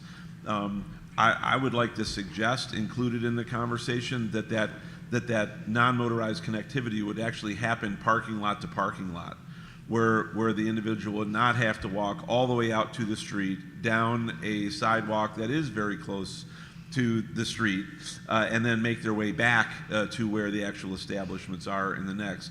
Instead, with the setbacks that are required between the two facilities, simply make use of that area, that's created by the setbacks to allow people to walk directly from one, if you will, parking lot to the next parking lot without having to go to the street. Just a suggestion to be included once we go from PD&E to design.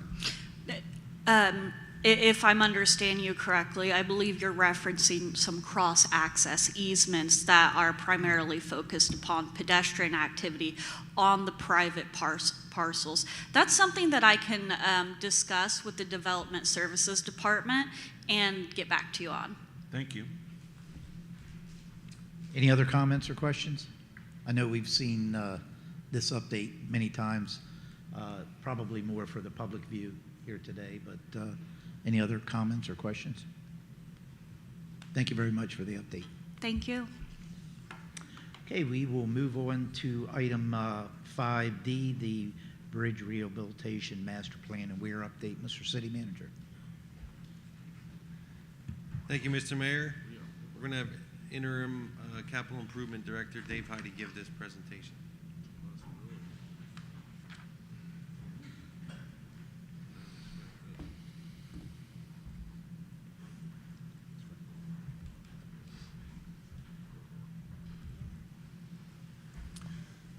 Mayor, Council, my name is Dave Heide. I'm the Interim Capital Improvement Make sure you Director. speak into the mic, sir, please.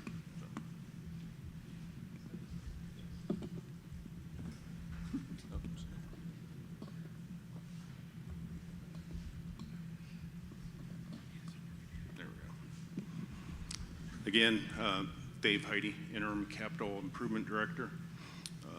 Let me see where we're at here. So the bridge improvement project, or the bridge study, we had a master plan consultant look at all of the bridges in the city and go through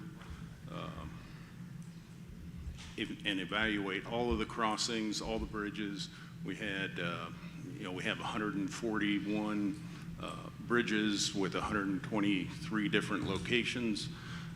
We did the bridge inventory and they evaluated the various different types, whether they were actually bridges or culverts or just, large culverts, box culverts, small piping crossings. And this map identifies all the various different locations of the bridges. We have some that are on saltwater, some that are on freshwater, and that, saltwater bridges tend to Bless you. probably need a little more maintenance and attention than the freshwater. It's just a couple of pictures of the various types, where we have an actual bridge in the top left corner, and then we have a culvert in the top right corner, and we have box culverts and smaller culverts on the lower left corner there.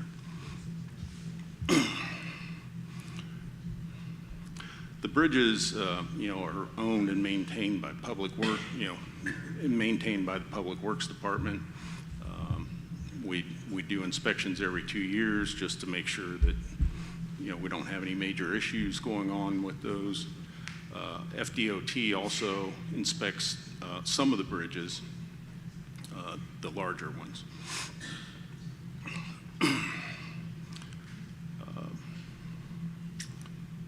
I apologize if I hesitate a little bit. We had I hadn't originally planned to give this particular presentation, so I'm catching up a little bit.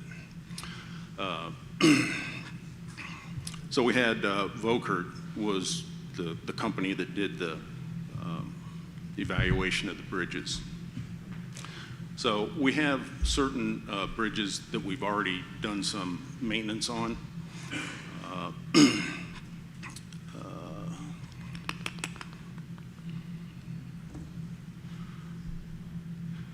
So DOT had also, like I said, DOT did some inspections of some of the bridges, and they had identified 2 bridges that they were going to rehabilitate and replace. And I think, due to funding, like we all have issues with funding, apparently they redid their methodology for identifying which bridges are going to be replaced. And the 2 bridges that they were going to work on in the city have now fallen off of their list. As it turns out, those bridges, they weren't in a condition where they were going to fall apart or be dangerous. They just happened to fall on their list of bridges that could be replaced. So there are a couple of bridges that we are going to have some funding from FWHA, where they're going to pay for 80% and we're going to have to pay for 20% of it. There's some costs up there for the design. The start date for construction is to be determined. It's about $500,000 for the one bridge, and the other bridge is, again, about $500,000. So the bridges typically, because they're mostly concrete structures, have a longer, lifespan, up to 75 years. A lot of them have been in place for 50 years.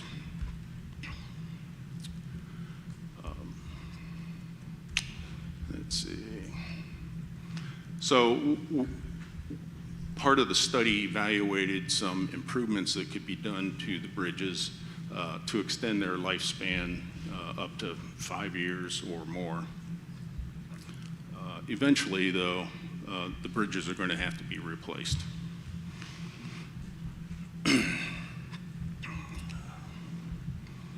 So we kind of broke, the study that Volkert did broke the needed repairs down to different priorities. Priority 1 was emergency maintenance issues that needed to be taken care of sooner. Then we had urgent maintenance that could be done within the next 2 or 3 years, routine maintenance, and then just superficial maintenance. We currently have $2 million in the bridge rehab fund. And like previous slide said, there's a 20% match required for the FWHA hurricane bridge repairs. So that amounts to about $251,000.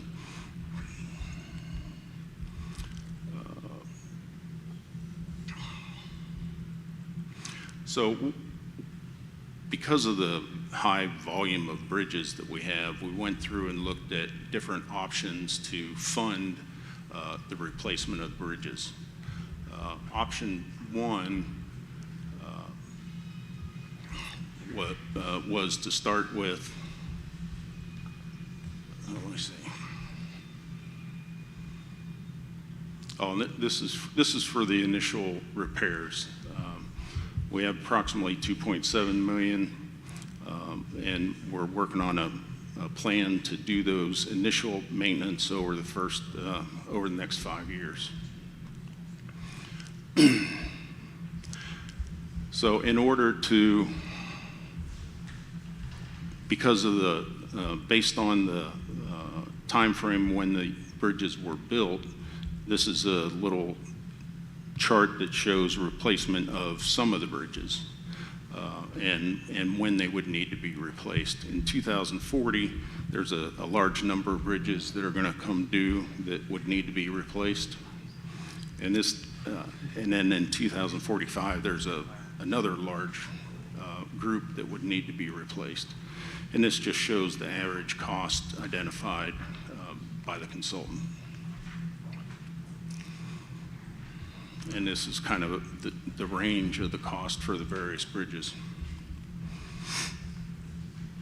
So when you look at all of the different bridges and when they would need to be replaced, we looked at different options for funding the replacement. This option looks at setting aside $1 million per year to fund the rehabilitation. You can see that as you add the $1 million a year, the fund builds up, and as the replacement happened, the fund would be depleted. And what this shows is at $1 million a year, by the time we got to year 2040, we'd have to provide some kind of alternate funding of about $28 million to replace the bridges up to that point. If you continue that down at least to 2045, we'd have to fund an additional $35 million. So that brings us up to almost $74 million that we'd have to find funding source for. The other option we looked at, if you put $2 million a year towards the bridges, in 2030, we'd have enough to take care of any replacements up to that point. And 2040 is about where we'd get to the point where we didn't have enough money to cover all the cost and would have to do some alternate funding of about $11 million. When you get down to 2045, that alternate funding goes up to 35 for a total of $51 million. Now, this doesn't cover all the bridges, so there's, this would continue on, but we figured 2045 was far enough to go out. So the last alternative was to fund $4.4 million a year, which would take care of all the replacement and rehabilitation out through 2045 with no alternate funding. So I think that's what we're kind of looking for now is your take on how you would like to move forward funding bridge replacement, whether you want to, look at doing $1 million a year and have to do some alternate funding in 2040, or less alternate funding, or if you want to put $4.4 million a year that would save from having to do any alternate funding.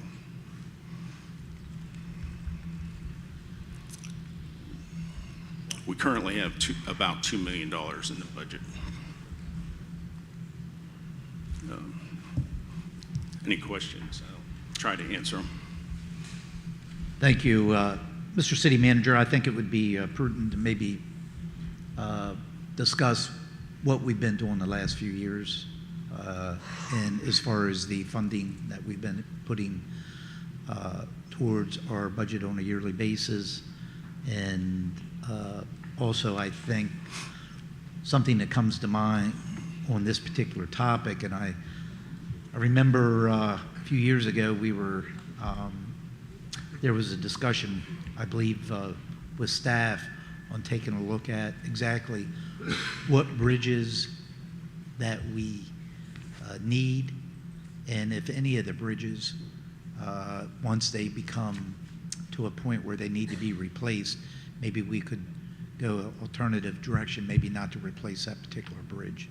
So I'd like to hear a little bit on that discussion, or is that something that we've we've looked at in detail. Yeah, so I'm going to have the Financial Services Director talk about what money we have set aside, where it's at, what it can be used for. That discussion that you just referenced regarding alternatives for replacement or rehabilitation, is the successor to this. So the first thing was to go out there, identify them all, find out if any of them need to be replaced immediately, if any of them had any immediate concerns. And as you could see from the presentation, we didn't have any bridges fall in those like tier 1 or tier 2 priorities. So we do still have some time for the bridges. The next set of analysis will be looking at it from a public safety perspective and a traffic related perspective to see if there are alternative routes, if we can actually remove some bridges from the system in order to further decrease the funding that we would need as these years get closer and closer. So the short answer on the second part is we haven't actually started that process yet. We wanted to make sure everything was good and we didn't have any immediate concerns, and then lay out a funding plan for those. And then if we are able to remove some from the system, then we can start pulling back the funding for those bridges. Okay. Let's see, we carried a $1 million reserve in the general fund for about 15 years for bridges. And in 2021, we recommended the council we move it out, put it into a capital project, and then fund the bridges at about $1 million a year. We skipped the funding in 2023 and added it in 2024, so now we have $2 million that have been set aside, and we can. This recommendation in here, as far as the budget is concerned, and I'm not sure, what option did you recommend? Option 2? Well, we were looking at the three options. It seems like option 2 was $2 million a year, and that reduced the amount of alternate funding that was required in the later years. Which would have been primarily a financing option. So yeah. At this point, we would have brought forward again in 2025, and what we have in our current budget is to set aside $1 million a year for bridges, which is option 1. I'm sorry. And that would be a reoccurring expense? It would be a reoccurring set aside. It would not necessarily be spent every single year. Right. It's creating a sinking fund for future replacements as well as future repairs. And if we're able to remove some bridges from the system, then while that gives you the possible debt exposure, that would go down. Yeah, I did the math real quick. I mean, if most of our bridges are 50 years old today, and even if we can get a life expectancy of 75 years, that only allows 25 more years. So if you take the $74 million, you divide it by the 25 years, that's $2.9 million a year that we're going to have to put each and every year in order to get to that number. So to come up with a program that we are yearly, each budget cycle, are contributing dollars for this, I think is, to me, the best avenue. Even at the $1 million option, I think we're going to be short here in the next 25 years. Oh, yeah. So that may be something that, that we take a look at. Just on the basic math, we're at 2.9 million. So we're almost only talking about doing a third of the need, utilizing the $1 million. So I'm definitely for coming up with a line item in the budget each and every year for bridge replacement. I think it's imperative that we plan for the future. Unfortunately, I think we probably should have done this years ago. But, we can't look backwards. We can only look forward. So I would definitely support that. Thank you. You're welcome. Thank you. Councilmember Steinke. Thank you. First, I was disappointed to hear that we lost the FDOT funding for the 2 bridges that we got. That was a very small allotment. for us in Cape Coral that came out of that. So that was surprising to hear. This analysis that I'm looking at, I've seen many times before on commercial building maintenance evaluations to determine how to budget. There's two factors I don't see, and Mark, you probably know this off the cuff, and if you don't, I'm sure you can get it to me real quick. What inflation factor have we applied to those future replacement costs, and what asset value, what appreciation value have we given to the fund balance over time that would allow that fund to grow based on where those dollars sat before they were needed? These numbers are all based on current. Go ahead, Mark. So there's no escalation in cost of value for any of the replacement costs that are built in here? Right. That right now is the answer, is that apparently, and I haven't read the entire report yet, but if there's no escalation in here, we would have to go back in and escalate based upon the past ENR cost construction index to figure out what those numbers would be. Now, as far as earnings are concerned,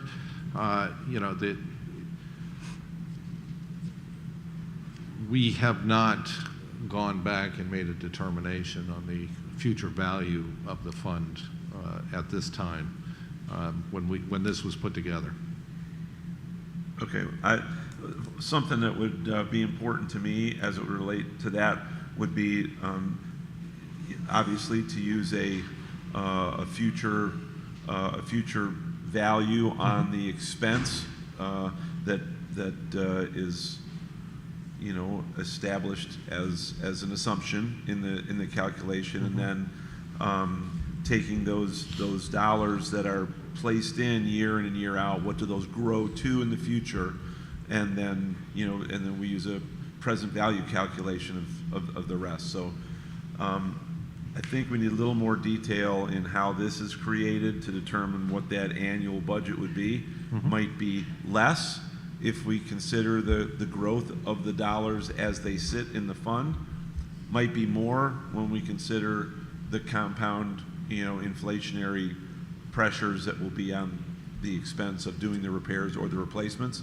And all that being said, I would certainly be in favor of looking at some of those bridges that we could eliminate. We certainly have a challenge, unlike any other city, with over 400 miles of canals. You got to get over them somehow, some way. But there's some places where you don't necessarily have to get over them. You simply could establish a non-bridge way to get into some of the smaller communities, which we would then have to engage public safety to make sure that they can get where they need to go and get out without the use of that particular bridge. Just eliminate the bridge and use the bridges, say north and south of the one that was eliminated, but certainly public safety would have to get involved at whether their response times would be negatively impacted if we were to do that. So that'd be a way, I think, to save money from this, is determine which ones we could eliminate, and then apply those factors to make sure we're working with real dollars as we make our decision. Thank you. Good, Councilmember Carter. Just a quick question and clarification. You had mentioned with the FDOT bridges that were not being done based on whatever analysis they did, they're still responsible for the replacement of those, correct? At some point? No. All the bridges are the city bridges. DOT had identified, they check several of the bridges that have longer spans, and they were going to replace a couple of them. But I think, like I said, because of funding issues, they had changed the criteria that they used to identify bridges that they were going to replace. And the ones that they were going to replace are not in danger of collapsing or being an issue. It's just that at one point they had funding and they identified bridges in the South District that they could replace. And when they changed their criteria and their funding, the two bridges that they had identified dropped off the list. They fell off their list, but they're still responsible for them? No. We are? No, we are, yeah. So I guess the question would be, how did they why did they pick two of our bridges in their budget? The two bridges are what they're called functionally obsolete. So Okay. it's a design that no longer, they're basically the two bridges we have, these are the weight restricted bridges we have on Diplomat. And the ones think- Gary got a grant for. Yeah, I think that was. So they were what they considered functionally obsolete. They are posted with weight restrictions, and the goal was to basically bring them up so that full commerce, big trucks going up and down Diplomat would be able to traverse them without having to take an alternate route. So it was grant funded, not necessarily there. I would assume there are bridges in this city that aren't ours, correct? I mean, Well, all- this evaluation just looked at our It was bridges. appropriations. okay. Yeah. A certain amount of money came to the county, and it was decided based on request, where are these dollars going to be used? Gotcha. Thank you for that. What happens is the state, based on funds the bridge inspections for bridges that meet state criteria for a definition of a bridge under the state definition. So they will come in, fund the inspection, get this inspection report. That covers roughly half. I think you had it in the beginning, right? The state bridges no, you had Fresh and Salt. But the state will fund and inspect, let's say, roughly half of the bridges that we have.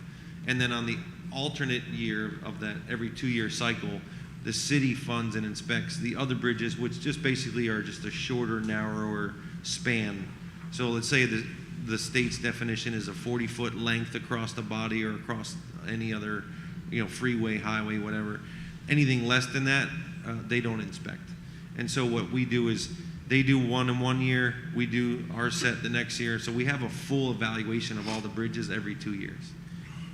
Just to make sure I'm understanding correctly, I apologize if these are elementary questions, but for instance, if it's a state road and it has a bridge, we're responsible for that bridge? The only state road in the city is Pine Island Road, and there's no bridges.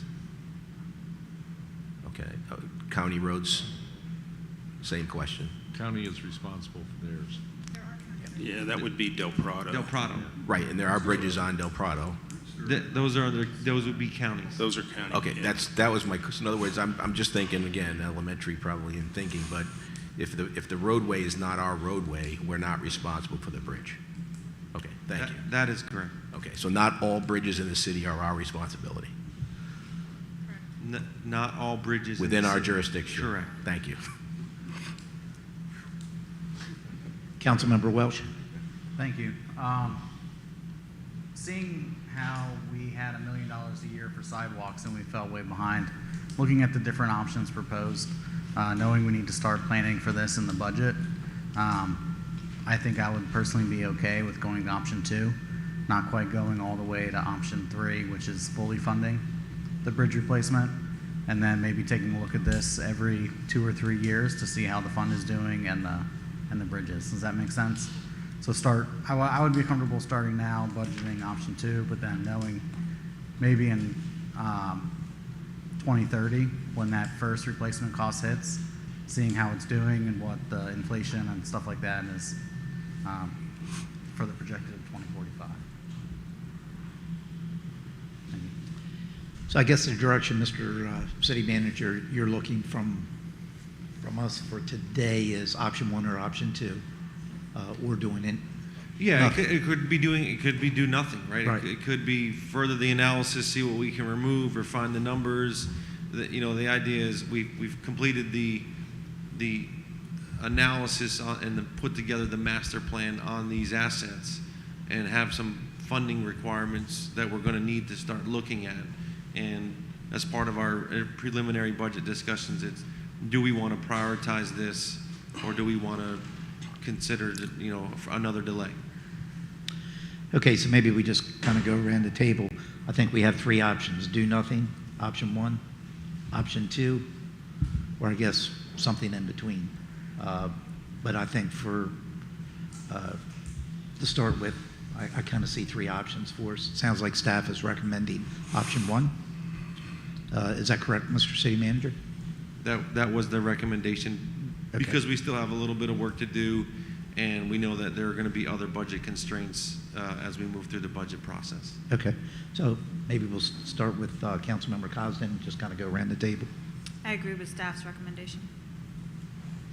Councilmember Steinke.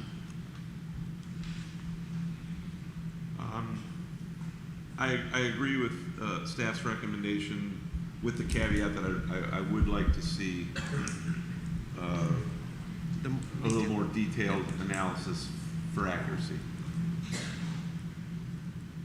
Good, Councilmember Welsh. I'm sticking with option 2 for the sake that it seems like every time we backpedal and don't prepare, that winds up biting us in the end. So I'd rather be ahead of the game. Yeah, I agree with the tone we set yesterday with regards to forward thinking. I think option 2 is a more viable option. Not an incredible amount more than what we've got in option 1, but in the end it shaves by these numbers over $20 million to the debt total. So a step in the right direction, not a big one, but I think it's worthwhile for the difference in the allocation. So 2. Yeah, when I look at this, I think that honestly, unfortunately, I think we're kind of behind the 8 ball here. And looking at the numbers and doing the math, like I said, we're almost $3 million per year. So even, I think option 2, the $2 million a year should be our goal. And even by setting that as our goal, just by looking at the numbers, we're still going to be behind. So to be forward thinking, planning for the future, I would go with option 2.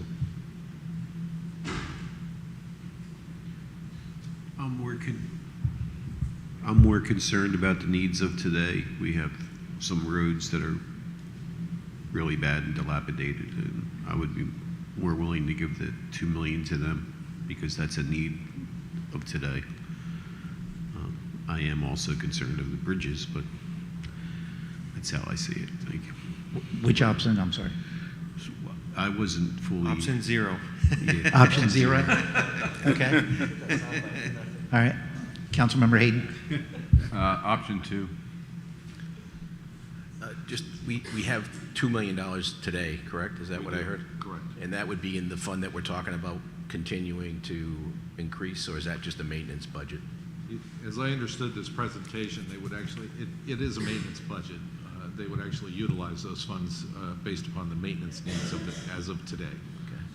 I think this is one of those ones that's easy to kick down the road, but I don't agree that we should do that. So I am in agreement with the option 2 to negate the need for a huge debt and service later on. And Mr. Mason, I just want to be clear, this would be this monies would go into a restricted fund? They sit currently in a capital project fund, which is restricted for the purpose to which it was created. And so, yes, it would, effectively, it goes into a reserve fund, unless the city council on a majority basis wants to pull it out of there and do something else. Yeah, I just want to make sure that if we're allocating the money for the bridges, that's exactly where the dollars are going, and planning for the future. That is exactly where they'll go. Okay. Sorry for interrupting, but that's where they'll be. Thank you. Okay. You get the direction you're looking for, Mr. City Manager? I had 5 for option 2, 1 for option 0, and 2 for option 1. We do. Okay. Let's move on. Any other discussion on that particular topic? We do not. Thank you. To follow up, when we start looking at the bridges to be removed and the additional information, would you like that to go back to the CTAC or to a full count? For me personally, I think it's a council decision. I would probably feel more comfortable with a cow, but I'll. I apologize. That was for this bridge discussion? Yeah. Yeah, whatever mechanism. Yeah, I think the cow meeting. I mean, that's a citywide. Bridges are citywide, so I think it should be a citywide decision by all council. Right. I think there's a second part of this presentation. The next component is the Weir update. Is that correct, Mr. City Manager? That is correct. Yes. Again, I hadn't originally planned to make this presentation, so bear with me. Welcome to your new position. Yes, thank you. That's what Paul said. Good luck. So, as you know, we have weirs at various places in the city, and a lot of those were placed to help with saltwater intrusion. Some of them were intended to be some measure of water quality. Some of those are there to slow down the release of fresh water and help recharge the groundwater. So we have 29 different locations where we have weirs. And the weirs are typically, like a dam in the canal that holds water back, and they have mechanisms to release water. Some of those are operable, where when we're getting an excess amount of rain, we can lower the weirs and let water out so that we don't create flooding. During the when we're not having so much rain, we can close those weirs and retain the water for irrigation. But like the bridges, they're all older. They're in need of repair. We had AIM Engineering do a study that looked at all of the weirs, and this is a breakdown. It's there's a lot of data there, and it went through and inventoried each bridge, each weir, and identified estimated cost for completion, and developed a program of repairs and rehabilitation to be done in the next 1 to 2 years, the next 2 to 3 years, 3 to 4, and 4 to 5 years. And you can see the totals for each year. And again, these costs are all in today's dollars. So the total for the minor weir maintenance was $1.8 million, and that would be completed in the next 5 years. That was for minor maintenance on various weirs. So then immediate repairs is $265,000, and then over the 1 to 2, 2 to 3, 3 to 4 identifies the cost for completing those improvements.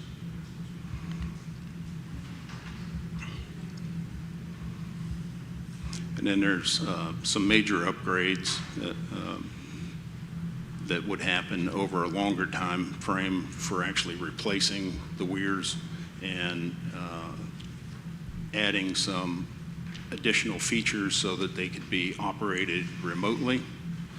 There's, I don't think any of them are operable remotely at this point. And that identifies how the cost and time frame would lay out for those repairs, upgrades. So that's about approximately $12 million for each of those various efforts.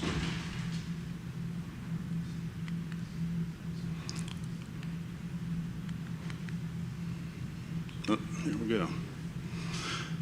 So, and I believe what we were recommending was to follow this breakdown with the funding for those improvements.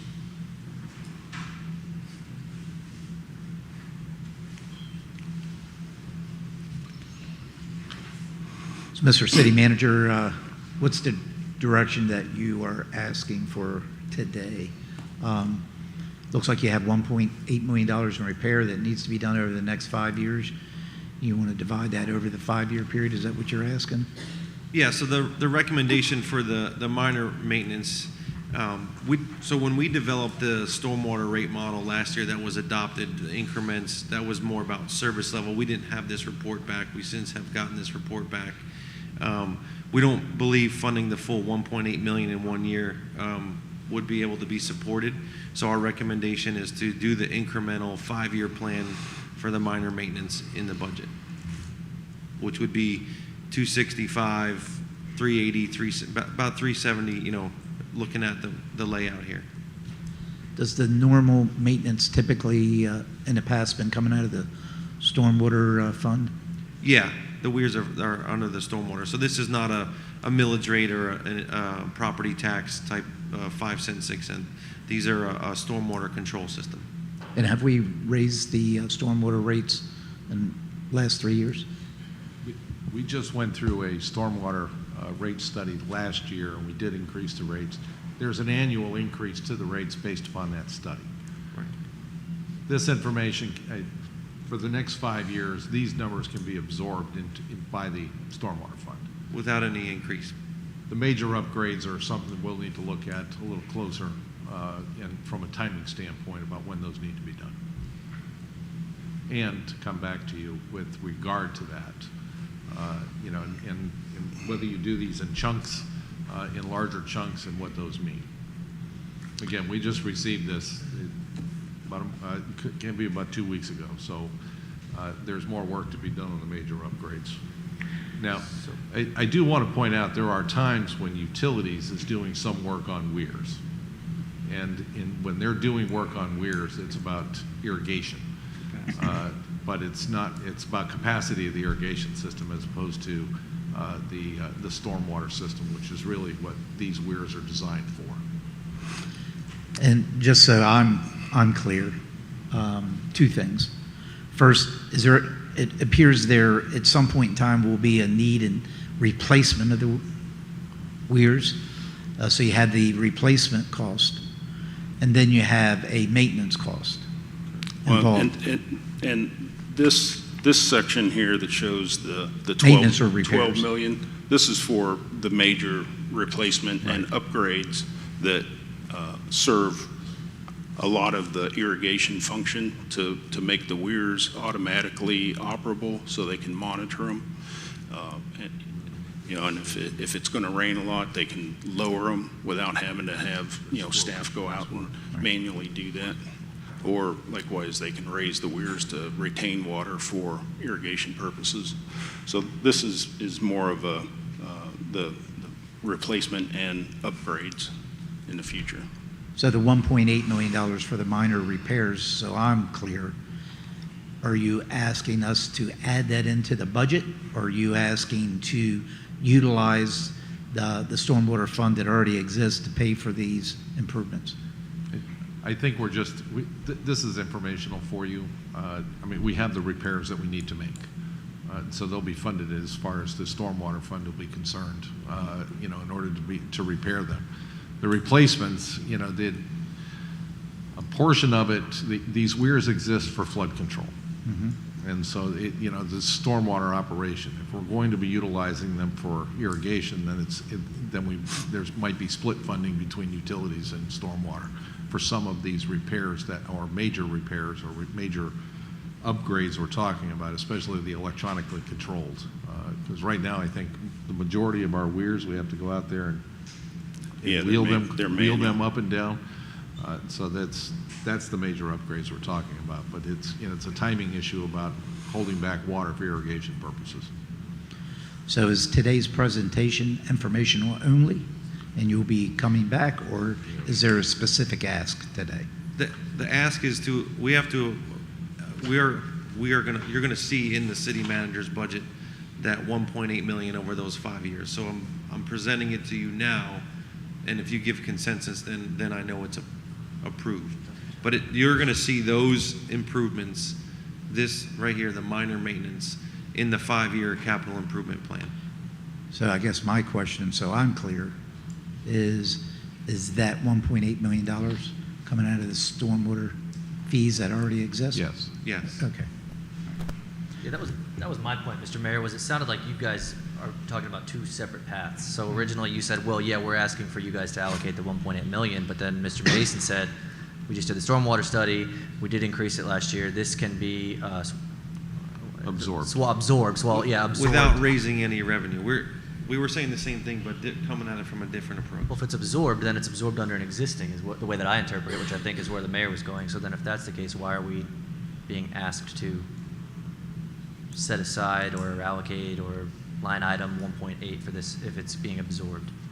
I'm aware that I'm probably missing something. I'm asking what it is. some of this is just to present to you the results of the study that So you you're just budgeted. telling us where you're going to spend the money. Yeah. Not all, this doesn't require you to find new money or come up with new money. That's what, to me, it sounded like. I wanted to make sure that that was clear. Okay, thank you.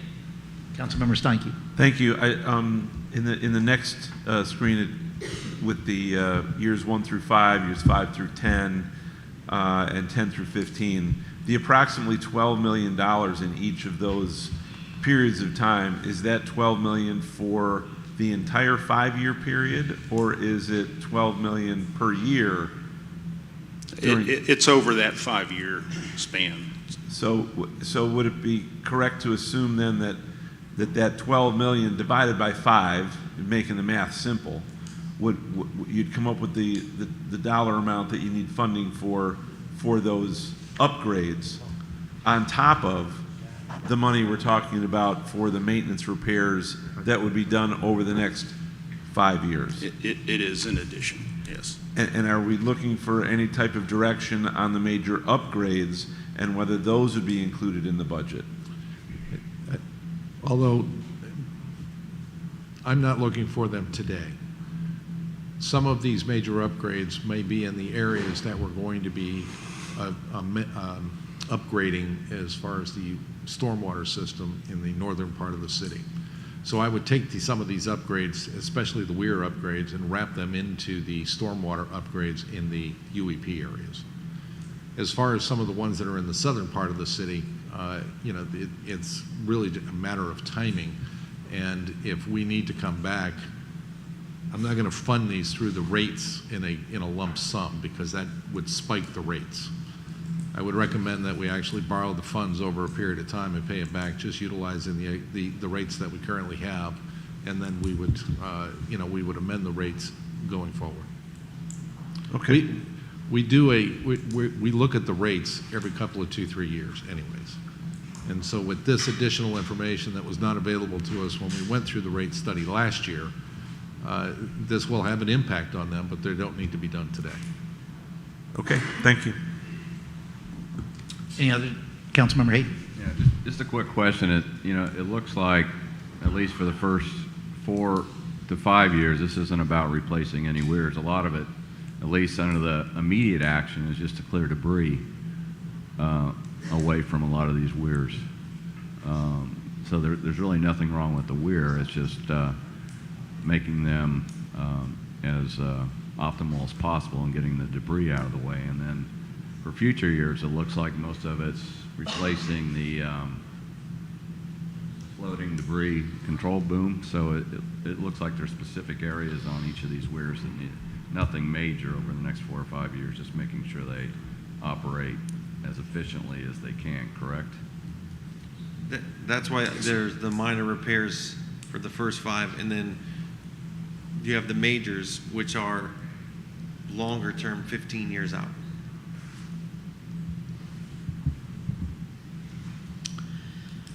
All right, if you're looking for direction from me, if you're asking to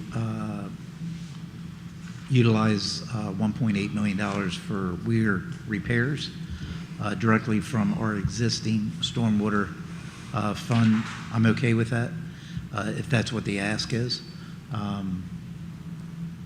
I was under the perception initially that you were asking for an additional funding mechanism over and above to pay for the 1.8, but it sounds like that's not the case.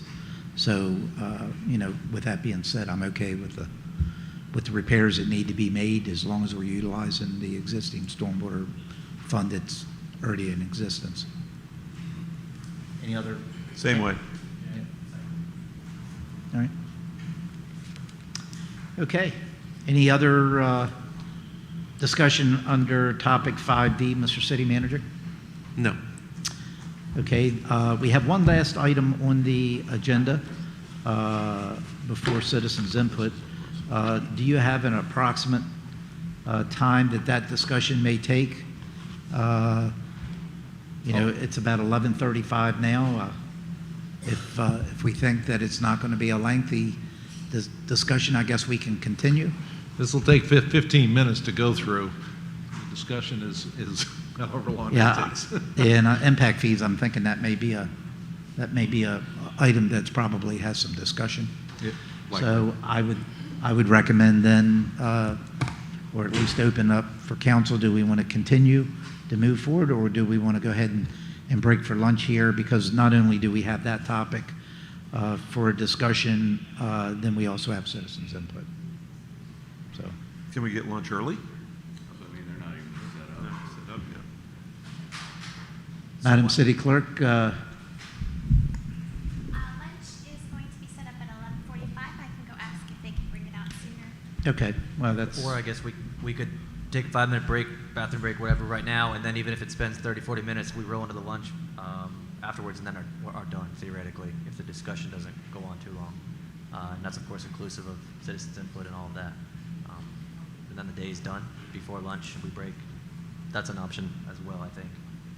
Especially considering lunch isn't ready yet. well, it's 11:36. You said they were bringing it 11:45. 5-minute break, it'll be here. I'm sorry? The 5-minute break, it'll be here. Yeah, exactly. All right, so I think with that being said, we'll go ahead and just break for lunch. And do we want to, at 11:45, do we want to try to come back at maybe 12:45 instead of 1 o'clock? Sure. And go that path? Yeah. How about 12:30? 12:30? Okay. Well, lunch has come 11:45. We can make it 11:50 and just eat quick. Okay, that's what we'll do. We'll adjourn now until 12:30.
Test, test.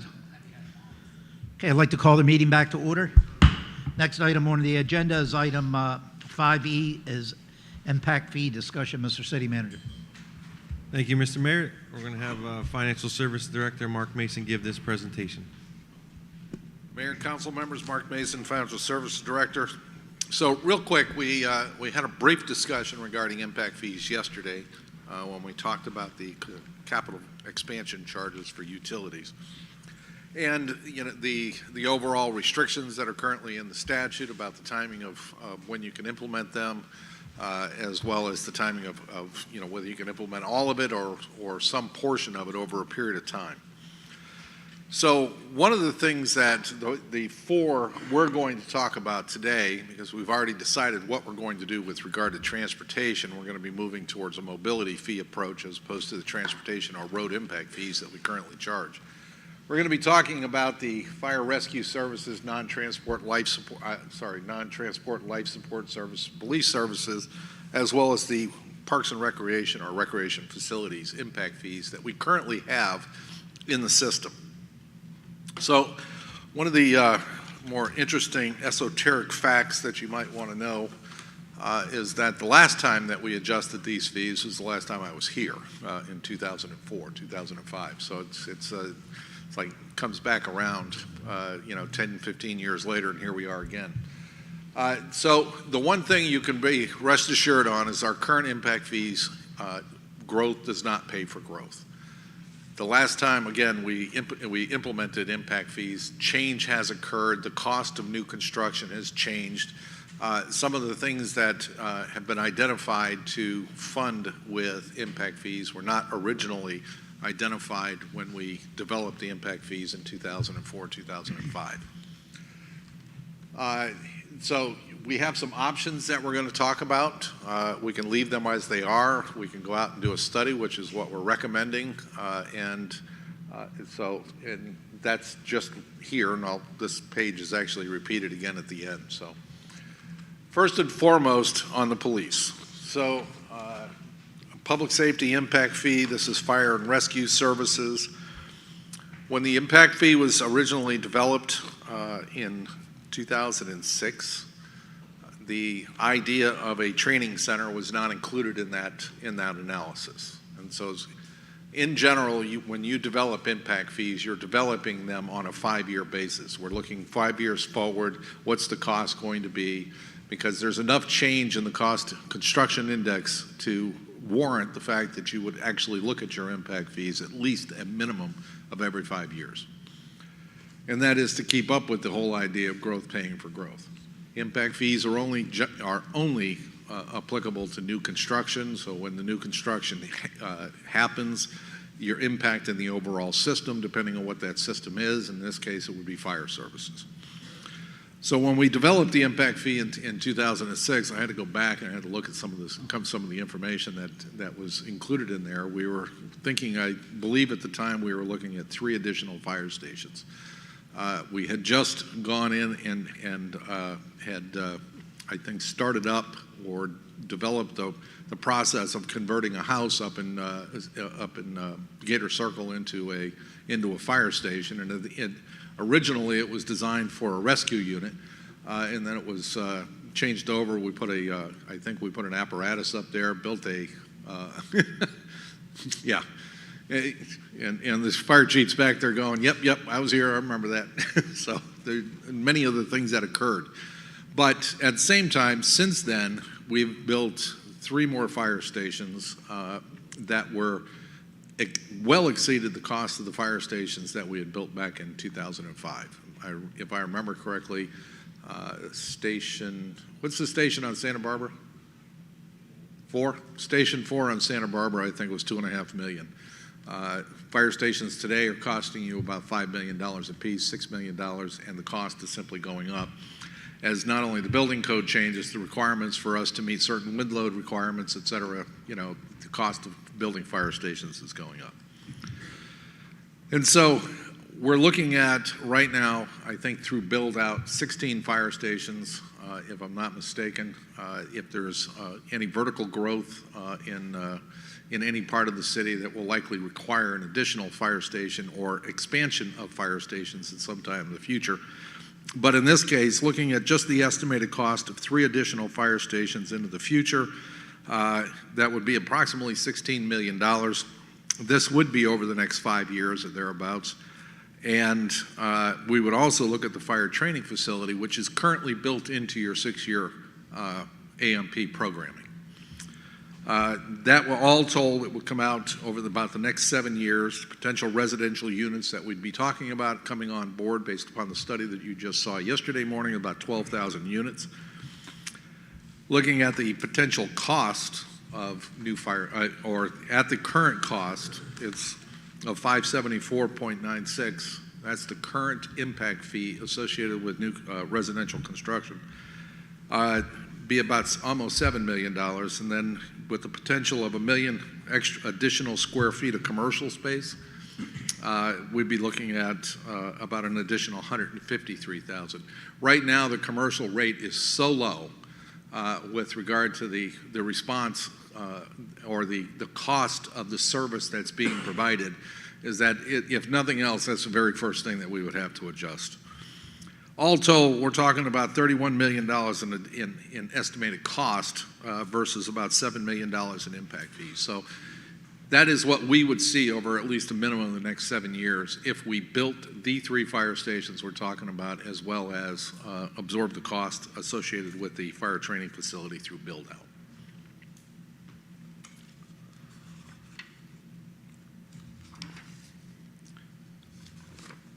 The advanced life support non-transport ALS impact fee is it's a fairly small fee, and I remember when we put it in place in 2006, there was a growth in the desire to have the training and the equipment necessary that when the firefighters arrived on scene before the ambulances showed up, that they would have the capacity and the capability to provide some type of advanced life support on site. The overall, when we originally set this up, right now we would only be talking about the 3 additional fire stations. As a portion of those fire stations, approximately $960,000. Currently, the rate that we would be able to collect is about $430,900 based upon the same parameters I just gave you, 12,000 additional units over 7 years, as well as 1 million square feet. And that's versus about $1.3 million. So again, growth in this particular circumstance is not paying for growth. On the police services side, when we developed that particular fee, it was primarily associated with the facility that's currently across the street. And it was the capacity difference between where they were currently residing as far as the police department was concerned, which is now the annex. That's where the police department used to be. And when we were looking at the expansion of the existing facility, the capacity change for the police department was built into the impact fee when we updated that impact fee. Now we're talking about some additional things. We've gone out and we've built a training facility, or we're in the process of building a training facility in the north part of the city. None of this was currently included in the impact fee study, but nevertheless, we are utilizing the impact fees for that particular purpose because we've already built the police station that's across the street. And at the same time, if we were using the impact fees during that period of time to pay off the debt service, there'd be no impact fees available to do the police training facility. And then, of course, there is a desire at some point to create substations in the 4 corners of the city to create a localized police presence, as opposed to people having to drive into the main station for whatever reason that they need to come into to the police department. And you know, this is I mean, I don't see yes, the police chief is here. Thank you. You know, from a community policing standpoint, which I'm not an expert in, but he certainly is, having local substations would be a benefit from a community policing standpoint. So in this particular circumstance, if we were talking about a 5,000 square foot facility, if we were to build one, a 5,000 square foot facility at 4, throughout the 4 quadrants of the city at $500 per square foot, we'd be talking about $10 million versus the potential impact fee collections that we would see based upon the same parameters of 12,000 residential units and 1 million square feet. We'd be collecting at about $7.3 million, which is substantially less than what it would cost to build these substations. So overall, when it comes to the public safety impact fees, currently growth is not paying for growth. And we would certainly recommend that we evaluate that against the future CIP, the 5 or 6 year CIP, and determine what the rate should be, and then amend that accordingly. For the recreation facilities, the last time that was updated was in 2002, specifically December 16, 2002. I remember having a conversation in 2005, 2006 when we were doing the other impact fees. And at the time, there didn't seem to have been a desire to adjust the recreation impact fee at that time. And interestingly enough, at that time, we just started seeing the overall growth in the sale price of land when we were in the process of purchasing both the Lake Mead property as well as the it just slipped my mind. It's a big one that's up north. There you go, Festival Park, thank you. When we were purchasing that. And I think it was in 2005 is when we did the resolution of necessity on Festival Park. And at the time, based upon the current number of permits that were being pulled in that particular area, it appeared that there would be sufficient resources in the impact fees that would have covered that. Since then, there's been no touching of this particular impact fee, and the impact fee at a little over $1,000 per unit, would unlikely pay for one park, let alone the number of parks that we may be looking at going into the future. So we would certainly recommend that the fact that we haven't looked at this particular impact fee in 21 years, it would be something that we would look at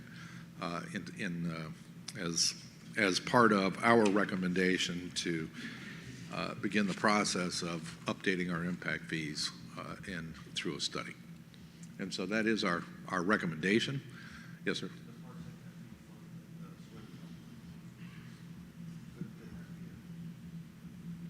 If you wanted to do a swim complex, yes, it could be paid for from park impact fees because it would be a capacity enhancement to the current system. But at the same time, it's not built into the impact fees. And one of the interesting parts, that I showed you here is that we currently are utilizing the impact fees to pay debt service on the land that we bought in both Lake Mead as well as Crystal Lake and Festival Park. At our current rate, it takes about almost 2,500 permits, single-family permits, in order to pay the annual debt service. So in order to keep up with the annual debt service, that's how many permits we end up having to pull on an annual basis.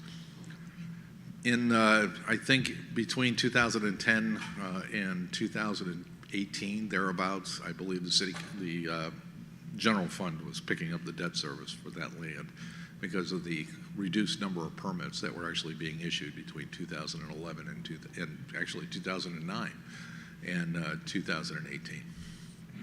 So the idea would be not only to get to a point where we're continuing to fund the remainder of the debt service on the land acquisition for those 3 parks, but at the same time also having the appropriate resources in place through new construction and the impact of new construction on the system to pay for any new future parks that might be coming down the line through the park, the study that you heard about earlier this morning. Does anybody want to continue reading that? Does anybody have any questions? Yeah, I'll open it up for City Council to have any questions. Councilmember Steinke.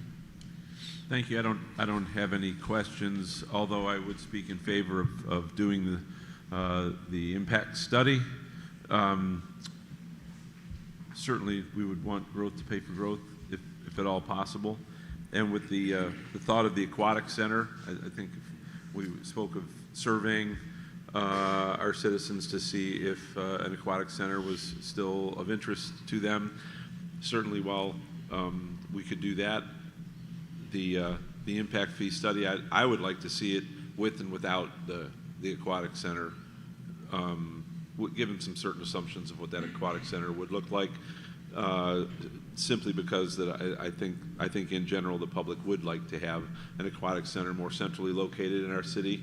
When our city was young and the yacht club had the swimming pool there, it was it serviced those residents that we had because that's where they were. Today, they're distributed across a much larger area, and to have a center like that for them to enjoy as well as to attract people here for commerce with our businesses by holding the swim competitions at every competitive level. I think that's something that we should certainly include a with and without to see what would the difference be in those impact fees if we wanted to include it there. Okay. Councilmember Welsh.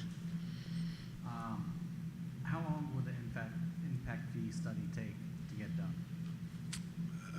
I would probably say about 4 to 6 months. So I'd be in favor of starting that as soon as possible.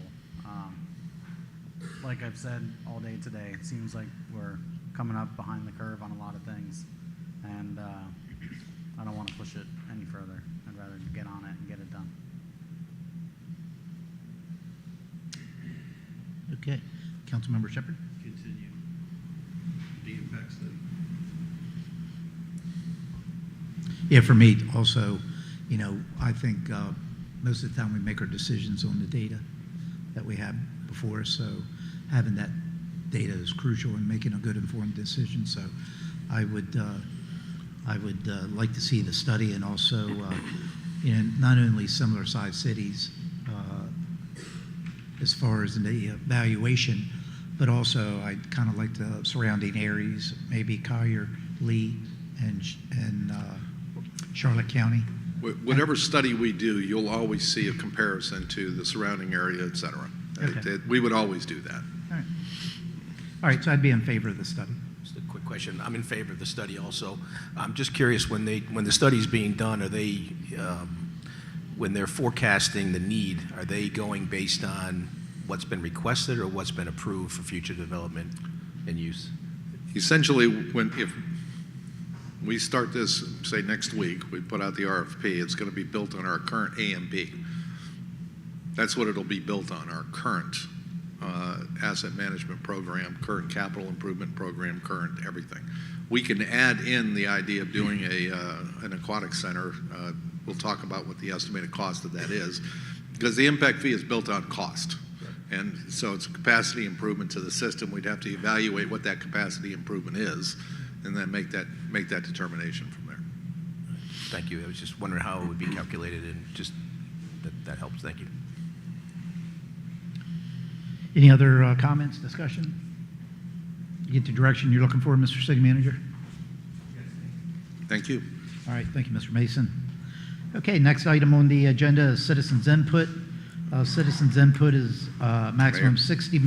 Mayor, I'm sorry for interrupting. I wanted to go back to the final page of the budget document that we had talked yesterday to kind of get some direction with regard to that particular document. I'm prepared to take you back to that. Sorry.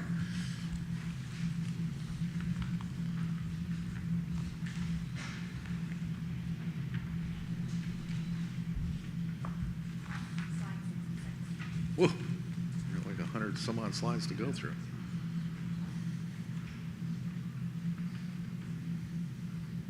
What page in the budget book, Mr. Mason, are you referencing? 66. Not in the budget book, it's in the presentation, page 66. I'm almost there. It shouldn't take too much longer.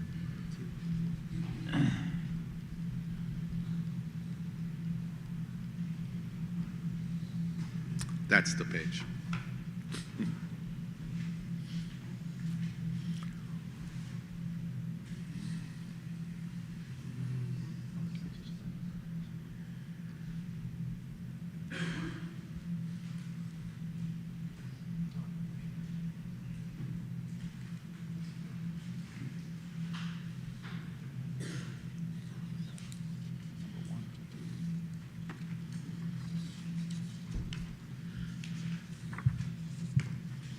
So are you looking for input from city council on the 4 items that you got listed there? Yes, sir, we are. Okay. So I guess we'll just, And I mean, this isn't an absolute. This is something for us to work on as we get to the development of the budget.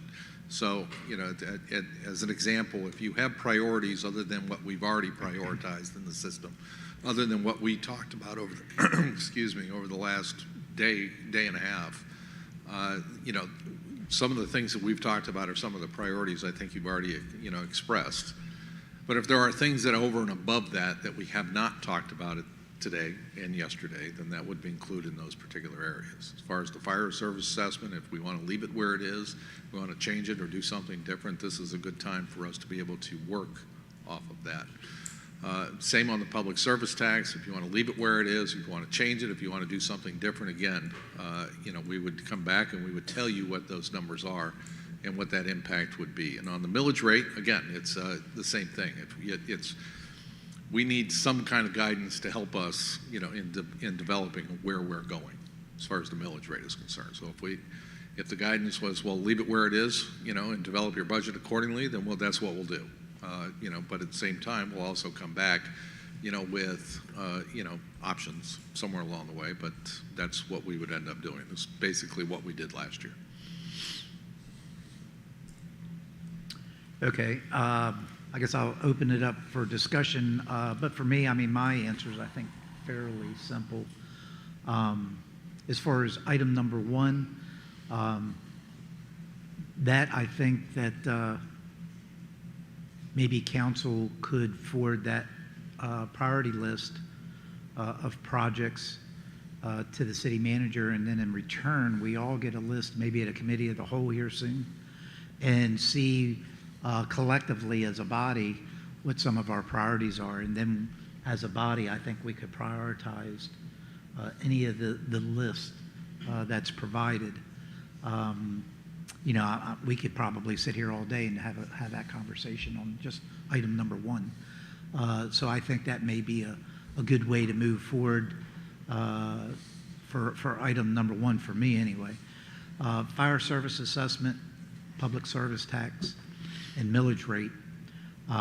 For me, probably like we've done in the past, is start that as a baseline, and then once you take a look at that baseline, then that's when we have future discussions later if we want to decrease or increase any of those, what the financial impact is. And as a result, what needs to be cut out of the budget if it's a decrease. That's how we've done it in the past. And that seems to work well, even if the year that we went back to the rollback rate, I think that's exactly the approach. And then we went back to the rollback rate and went back and readdressed some of the priorities that we had within the budget, and you know, address them accordingly to meet the overall budget objective to go back to the rollback rate. So for me, items 2, 3, and 4 just stay constant, develop the budget on that, then have further discussions at a later time to try to massage that budget accordingly and see where we end up. You know, a lot of times, kind of like we did with the parking at the yacht club, sometimes I like to try to back into that number. So if we identify what our priorities are and what we want to try to get accomplished for the next fiscal year, then you have to see what it's going to cost to do that. So for me, that's the approach that I take a lot of times. Try to identify the priorities, what you want to get done in the budget, then see how much it can cost. And then at that time, once you see how much it can cost, you adjust the budget accordingly. So that's my recommendation personally. Good. Yeah, number 1, I agree. Hello? Number 1, I agree. We do that as you just described. We couldn't get that done today, I'm sure. 2, 3, and 4. I'll start with 2 and 3. 2 and 3, I think we leave it as is. I think we're going to base this on the new projected best estimate property value, correct? We're not using today's, Mark? Yes, sir. We're using the dollar figure I think you've talked about before was the property value, the anticipated property value for the city is what we're going to use to forecast our budget with these? Correct. Okay. Then I would say 2 and 3 we leave the same. We're going to recognize an increase there anyway, but the cost recovery based on the value, if we leave it as is, I would think. Millage rate,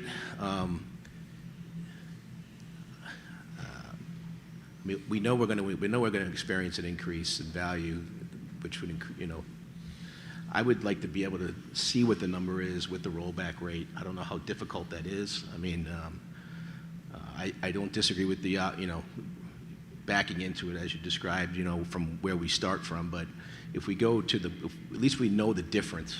I don't know how easy that is to calculate. I cannot calculate it today. You can't do it? Not No. today. Not today. Until the certified values come out. Correct. Well, the same thing would be true with if we left it as is, correct? As is, we would be forecasting off what, the current millage rate at whatever the value is that we've projected, which right now is a 6% increase.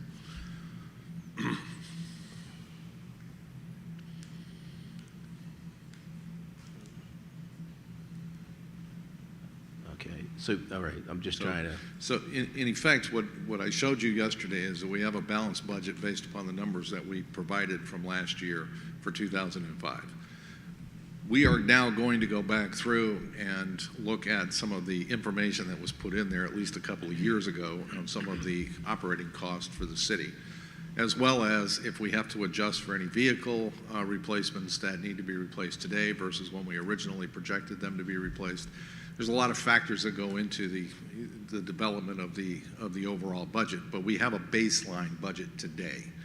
That baseline budget builds off of the fact that we expected the millage rate to stay the same, and there's a 6% increase in value. So the baseline budget you're referring to is the one that we forecasted for 2025 already? Correct. Okay, so we're going to be working from that number? We start with that number, Okay. yes. Thank you. That's good. Yeah, maybe just for Councilmember Carr's knowledge, last year's, could you give him last year's, was it the same 6% that we kind of budgeted for FY '24 as an increase in the assessed values? No, I think we were actually. I know what it actually ended up being, but Yeah, was it we 10? originally budgeted at 10%. 10%, and yeah, it came that's in what at I thought. 13. We did. Correct. However, the market has changed over the course of the last year, and I would say that I don't think that we've seen a massive increase in the overall values or the sale of homes. So the change in values that we're likely being seen is going to be the new construction, which we've already estimated is going to add $1.5 billion to the overall budget, but $1.5 billion represents about 3.4% of the current $26 billion that we are at.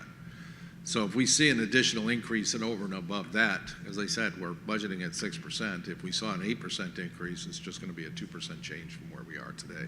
But that 2% change could be absorbed by, certain things that are going to occur during the course of the remainder of this year, one of which we'll be talking about next Wednesday, labor. Okay. All right, so I guess to clarify, Councilmember Carr, as far as items 2, 3, and 4, what's your recommendation? Well, I think, based on the answer to the question, that we're using the originally forecasted number in 2025 to work from, I'm fine with leaving it as is. Okay. All right. Everyone else? I'll go ahead. Go ahead. So we're going to forward our funding priorities later, right? We're not talking about that right now.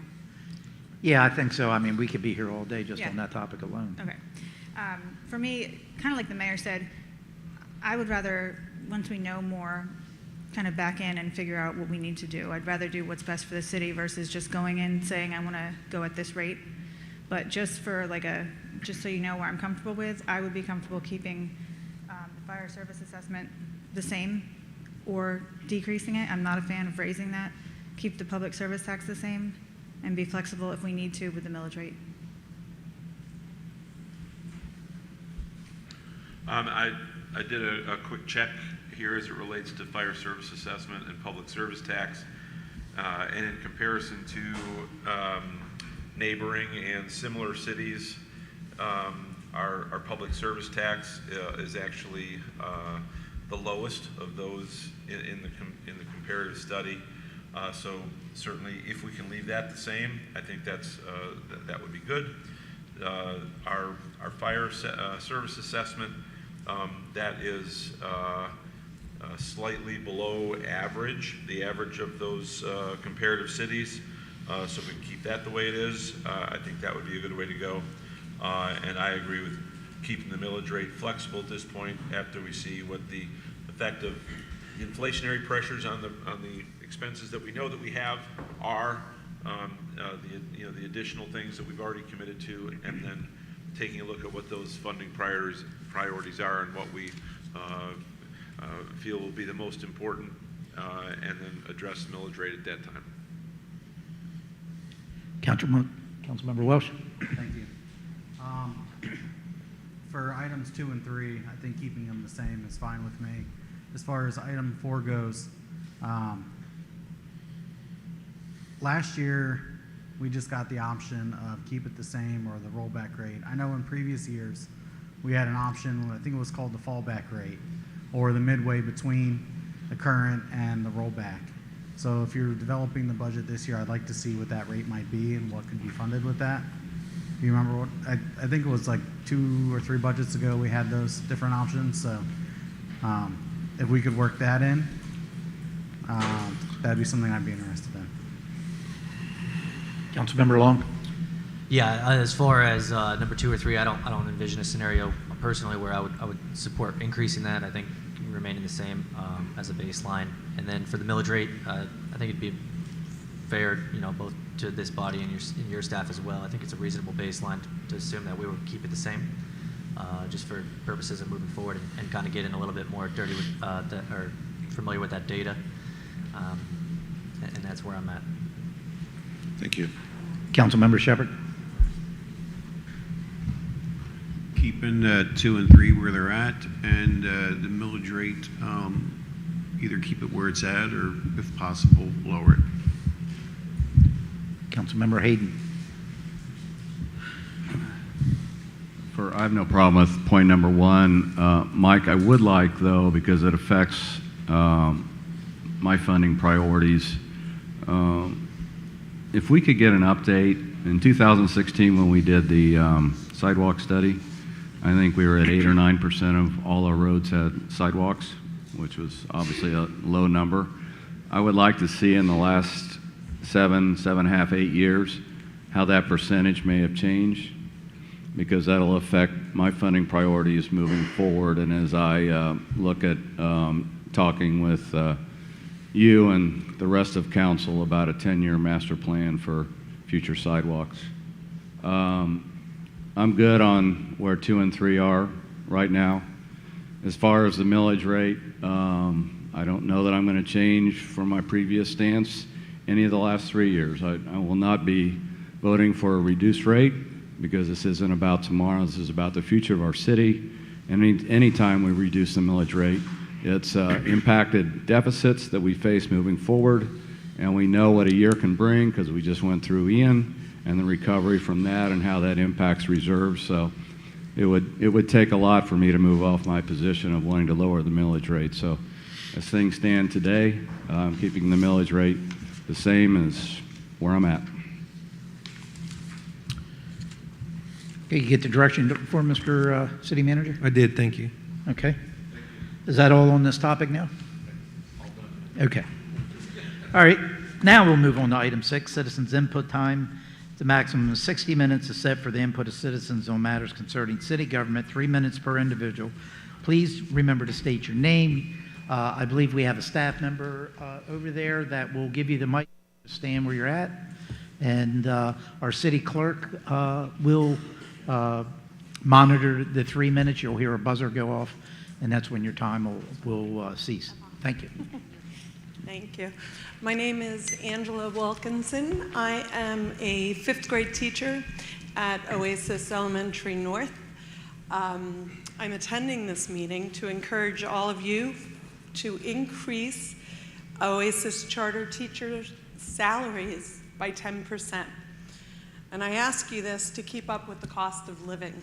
Many of our teachers are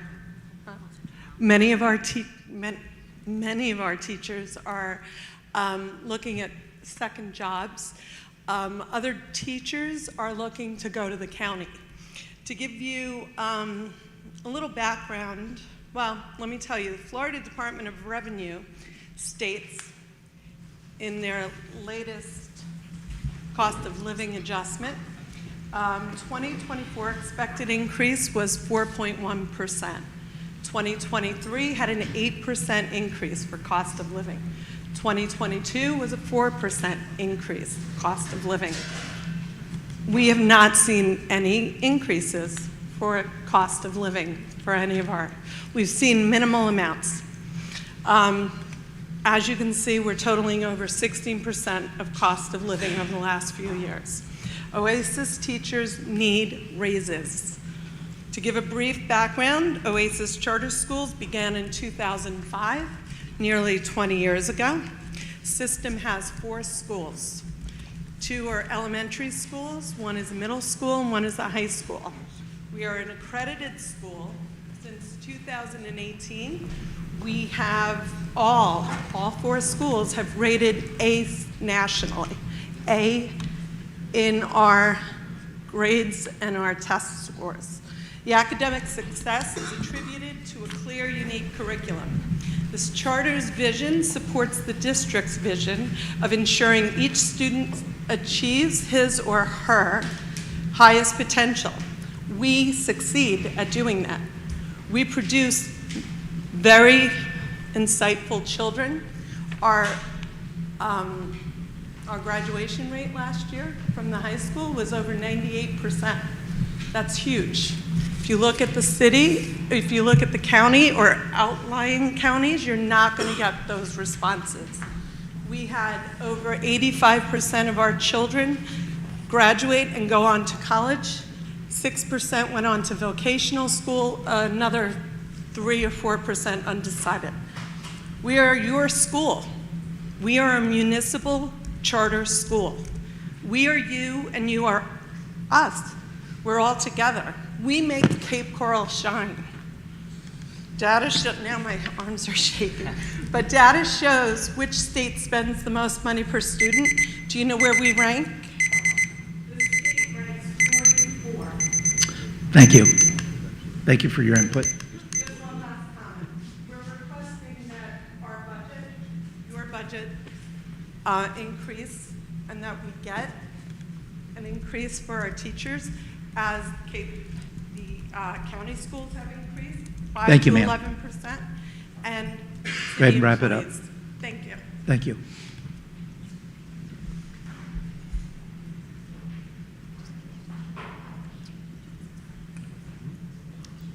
How's that? Louder? Okay. All right. So I didn't prepare my remarks, but State your name to start with, ma'am. My please. name is Patty Schumacher, and I live at 2532 Sutherland Court. I'm a resident here in Cape Coral, and my issue is affordable housing. This comes up rather consistently, but then it kind of gets shuffled back. And just want to reiterate that taxes, fees, assessments have a big impact on the affordability of housing. And as an example, I would like to give my own experience.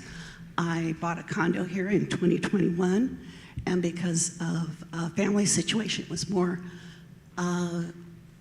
better for me to rent it out than to live there. And so I have this tenant. She's a very good tenant, and I know her personal situation. I'd like to keep her. I would also like to help her out because I know her personal situation, and it would be a hardship for her to move. But it is becoming increasingly unaffordable for me to keep it affordable for her. A lot of that driver is taxes. So you need to be very mindful of needs versus wants. And I know there's a lot of things we would want for the community, but we need to address needs, and affordable housing is one. And don't tell me that you're considering levying a tax to subsidize rents and housing, because that's another tax that adds to the unaffordability or affordability of housing. Thank you very much. Thank you, ma'am.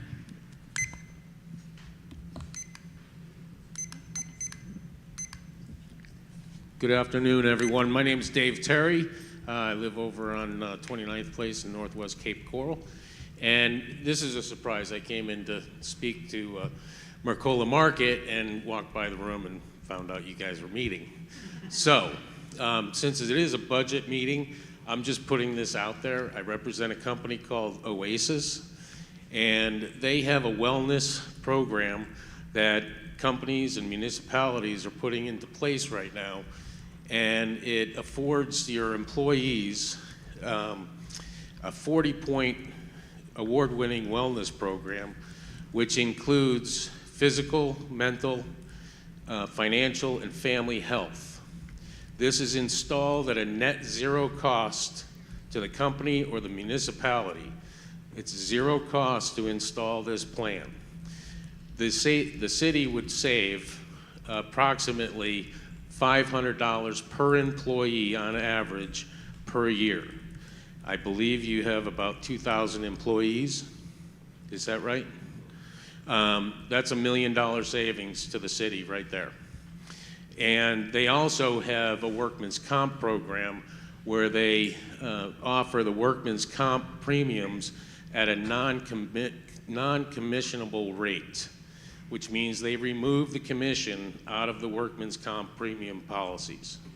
And that alone can save 8 to 18% of what the city is spending.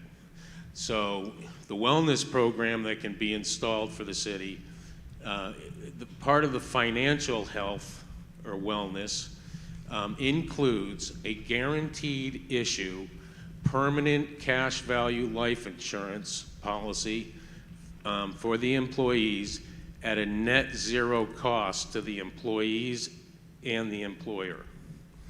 So when this program is installed, the employees, it's paid through payroll, but the net income, the take-home pay for the employees does not change.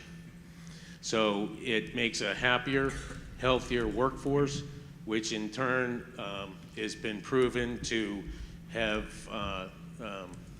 less workman's comp claims, and well, the employees are just happier.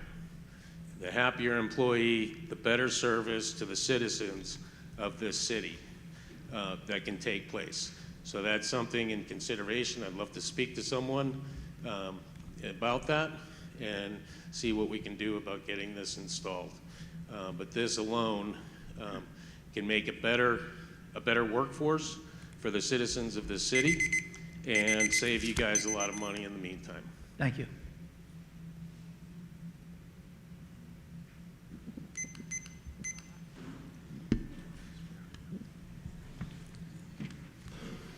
Hello, Tom Shadrack, permanent resident of Cape Coral. Just a few things. First of all, just one of the statistics I saw on the parks. I've heard a couple of people want that aquatic center, saying that's what we need. I don't disagree with that. I wouldn't mind aquatic center, but the statistics don't support it. Back in 2016, the residents didn't want it in the parks plan, and those demographics are the same today. The average age is 45 in this city, and there's no more children today in the school system than there were 8 years ago. That's in your CFR, the annual CFR. Same data, okay? So you said you want to be data-driven? Look at the data. We do have a good lobbying group that wants that. You're listening to them. That's good. I'm all for it too. But you probably, as the average citizen, won't want it. Last Wednesday at the COW, I mentioned some statistics, $28 million tax dollar increase in your property tax and the FSA. I've talked to the city manager twice about that this weekend, or the last 2 days. I think he confirms that my numbers were accurate. They were not inaccurate. And as Mr. Hayden made the motion on the millage rate, it was a 12.99% increase over the rollback rate is what you approved for the millage rate last year, even though you used the same millage rate. It was a tax dollar increase, and that's the same thing you're doing right here today. You made that decision, what it looks like to me. Priorities? Mine are fix what's broken and needs repair. That's the Yacht Club Marina and Pier, Project Sparkle, get that done. Finish the already funded projects. There's 7 pages of open projects here in the city. Festival Park, just go with the original Phase 1 plan. Get the maintenance facility done. Do the canal bridges and weirs. That's a maintenance issue to me. Get a parking garage down in the CRA. And then all the surpluses, save that for the Go-Bon Parks and the final Yacht Club build-out. That would be my priorities. Thank you. Thank you. Anyone else wishing to speak during citizens' input? Seeing none, citizens' input is now closed. Oh, where? Oh, I'm sorry, I didn't see you there. Where'd he come from? Oh. Hello, I'm Robert Carr, resident and small business owner here in Cape Coral. And I just have an idea while you're considering master plans for maybe a different master plan. I have a wife who's a bit of an environmental activist and is concerned about global warming, and I am not. But after Hurricane Ian took our roof off last year, she convinced me that we should put a solar panel on our house. So we installed a 10 kilowatt solar panel not quite a year ago, and I'm glad to say that it's worked out financially quite well. In fact,